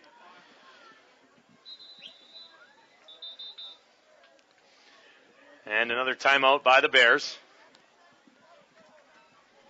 2nd and 5 for Doleski and the Dinos. Doesn't get any easier for the Bears after this as Saskatchewan comes to town. No, that's going to be a tough matchup for the Golden Bears as they'll play the top 2 teams in the conference back-to-back weeks, and it looked like they were on their way in the 3rd quarter at least to a victory over Calgary, but the offense did absolutely nothing here in the second half, and that's been their downfall and a very deflating game for head coach Jerry Friesen and company, I think, after coming out and looking pretty strong in the first half, going into halftime with a lead and letting that slip away at home here against the Calgary Dinos, who came into this football game with some question marks as far as just how good they were. I think everybody expected a lot out of this team. I had them number 1 during the preseason, and they didn't have exceptional games to start the season, but certainly a good game here in the second half, at least against the Bears, as they look like they're going to pick up their 2nd victory. A minute and 14 seconds away from closing this one out. Doleski under center. Walter in behind him. I'll hand it off to Walter, and Walter is stopped, and that should be short of the first down. So an opportunity here for Highfield. And this will make it a 2-possession game, so this field goal still does matter for Calgary here with just over a minute to go in the 4th quarter. If Eiffel can get this one through the uprights, that's pretty much it for the Golden Bears, barring something miraculous. Walter getting the ball in that last carry. He hasn't had to be too significant for this Calgary offense today. Just one piece of what's been a very effective group of 4 guys running the ball for the Dinos this afternoon. Now Highfield from about 25. Clock running down. This will make it a 2-possession football game. Highfield up. And that one is good. And that makes it a 23-14 lead for the Dinos. And that pretty much is the football game for Alberta, as Calgary comes out here in the second half and gets some big-time plays. And they're going to get a victory here against the Bears, as they got 17 second-half points to Alberta's 2. And that's it for the Golden Bears here, as it'll be a deflating one and a tough one to swallow, just based on how little your offense did in the second 30 minutes. And that was pretty much next to nothing, as now Marchand from the 35. He'll step back into the pocket over the middle, and that one is caught by Rogers. He'll bounce right back up, and they'll try to move things as quick as they can here with just 45 seconds left in the ball game and needing a couple of scores. You're right, it would take an absolute miracle right now for the Dinos to not win this football game. Marchand working from the 47. Steps back, is going to try to go deep, has a man. Jess Ballou lays out, and he could not get there. That pass just a little bit too far for Jess Ballou. Certainly some potential on that play, as Julian Marchand had Ballou streaking right over the middle there, right inside the Calgary 35-yard line. At about the 25, actually, was Ballou laid out, but it was still too far for him, as he was unable to grab that one. 2nd and 10 from the Bears, 47, 38 seconds left to go in the ball game. Marchand in the shotgun, Jarvis to his left. Now Marchand sets back, has a little bit of time, wants to run it, was in trouble, throws it out, and he's picked off again as the under throws the intended target, and I believe it was Jess Ballou, and any hope they had is gone now. 30 seconds left. The Dinos will take this football game over here to wrap things up. So Calgary will run its record to 2-1, as the Bears will fall to 2-1, so they'll be tied atop the standings. And depending on what Saskatchewan can do, we'll see just how things shake out.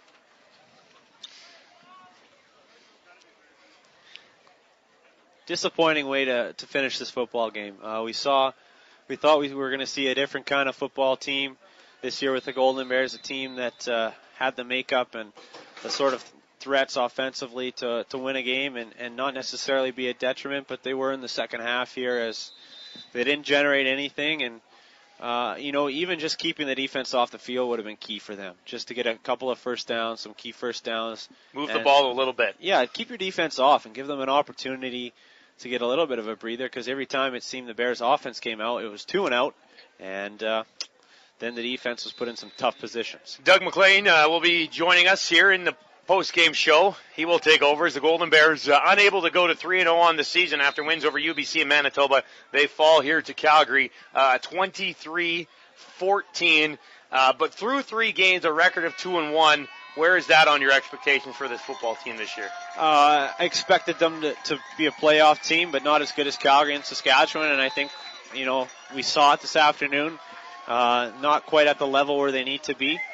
This was the game that they were going to prove just how good they were, and we'll see again next week if they can rebound. But I think their record flattered them a little bit coming into this contest. And Calgary, a veteran club, a very good football team, and despite having some pieces out, including the reigning Heck Creighton award winner and Eric Lavich, they proved that they're a very good football team and that they're still among the best teams in the nation. And disappointing one for the Golden Bears, but they'll have to regroup. They don't have any time to think about this one, because all of a sudden they could be at 2-2 after next weekend as they host Saskatchewan, and that's a big-time game for them. And if they can win that football game, then I think they proved to themselves and they proved to some other people that they were worthy of that 2-0 record coming into this week. That game will be Friday nights at 7 o'clock right here at Footfield against Saskatchewan. Golden Bears fall to 2-1 on the year, dropping a 23-14 contest to the UFC Dinos. Doug McLean will join Evan Dom here for your post-game show. That will do it for me. I'm Dustin Nielsen, and the boys coming up with your post-game show here after a 23-14 Golden Bears loss to the Dinos.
Welcome back to Foot Field on the South Campus of the University of Alberta, where the Golden Bears have been defeated by the number 4 ranked Calgary Dinos 23-14. Disappointing finish for the Golden Bears, who were ahead heading into the fourth quarter 14-6. But their offense just absolutely, which was not great all day, absolutely disappeared in the fourth quarter. And Calgary able to run the ball right down the tired Bears defense. And that results in a 23-14 loss. The Dinos move to 2-1. The Bears fall to 2-1. Take a quick look at the stats before we bring Evan Daum back in. Passing on the day, Eric Dulesky, 7 for 20, 110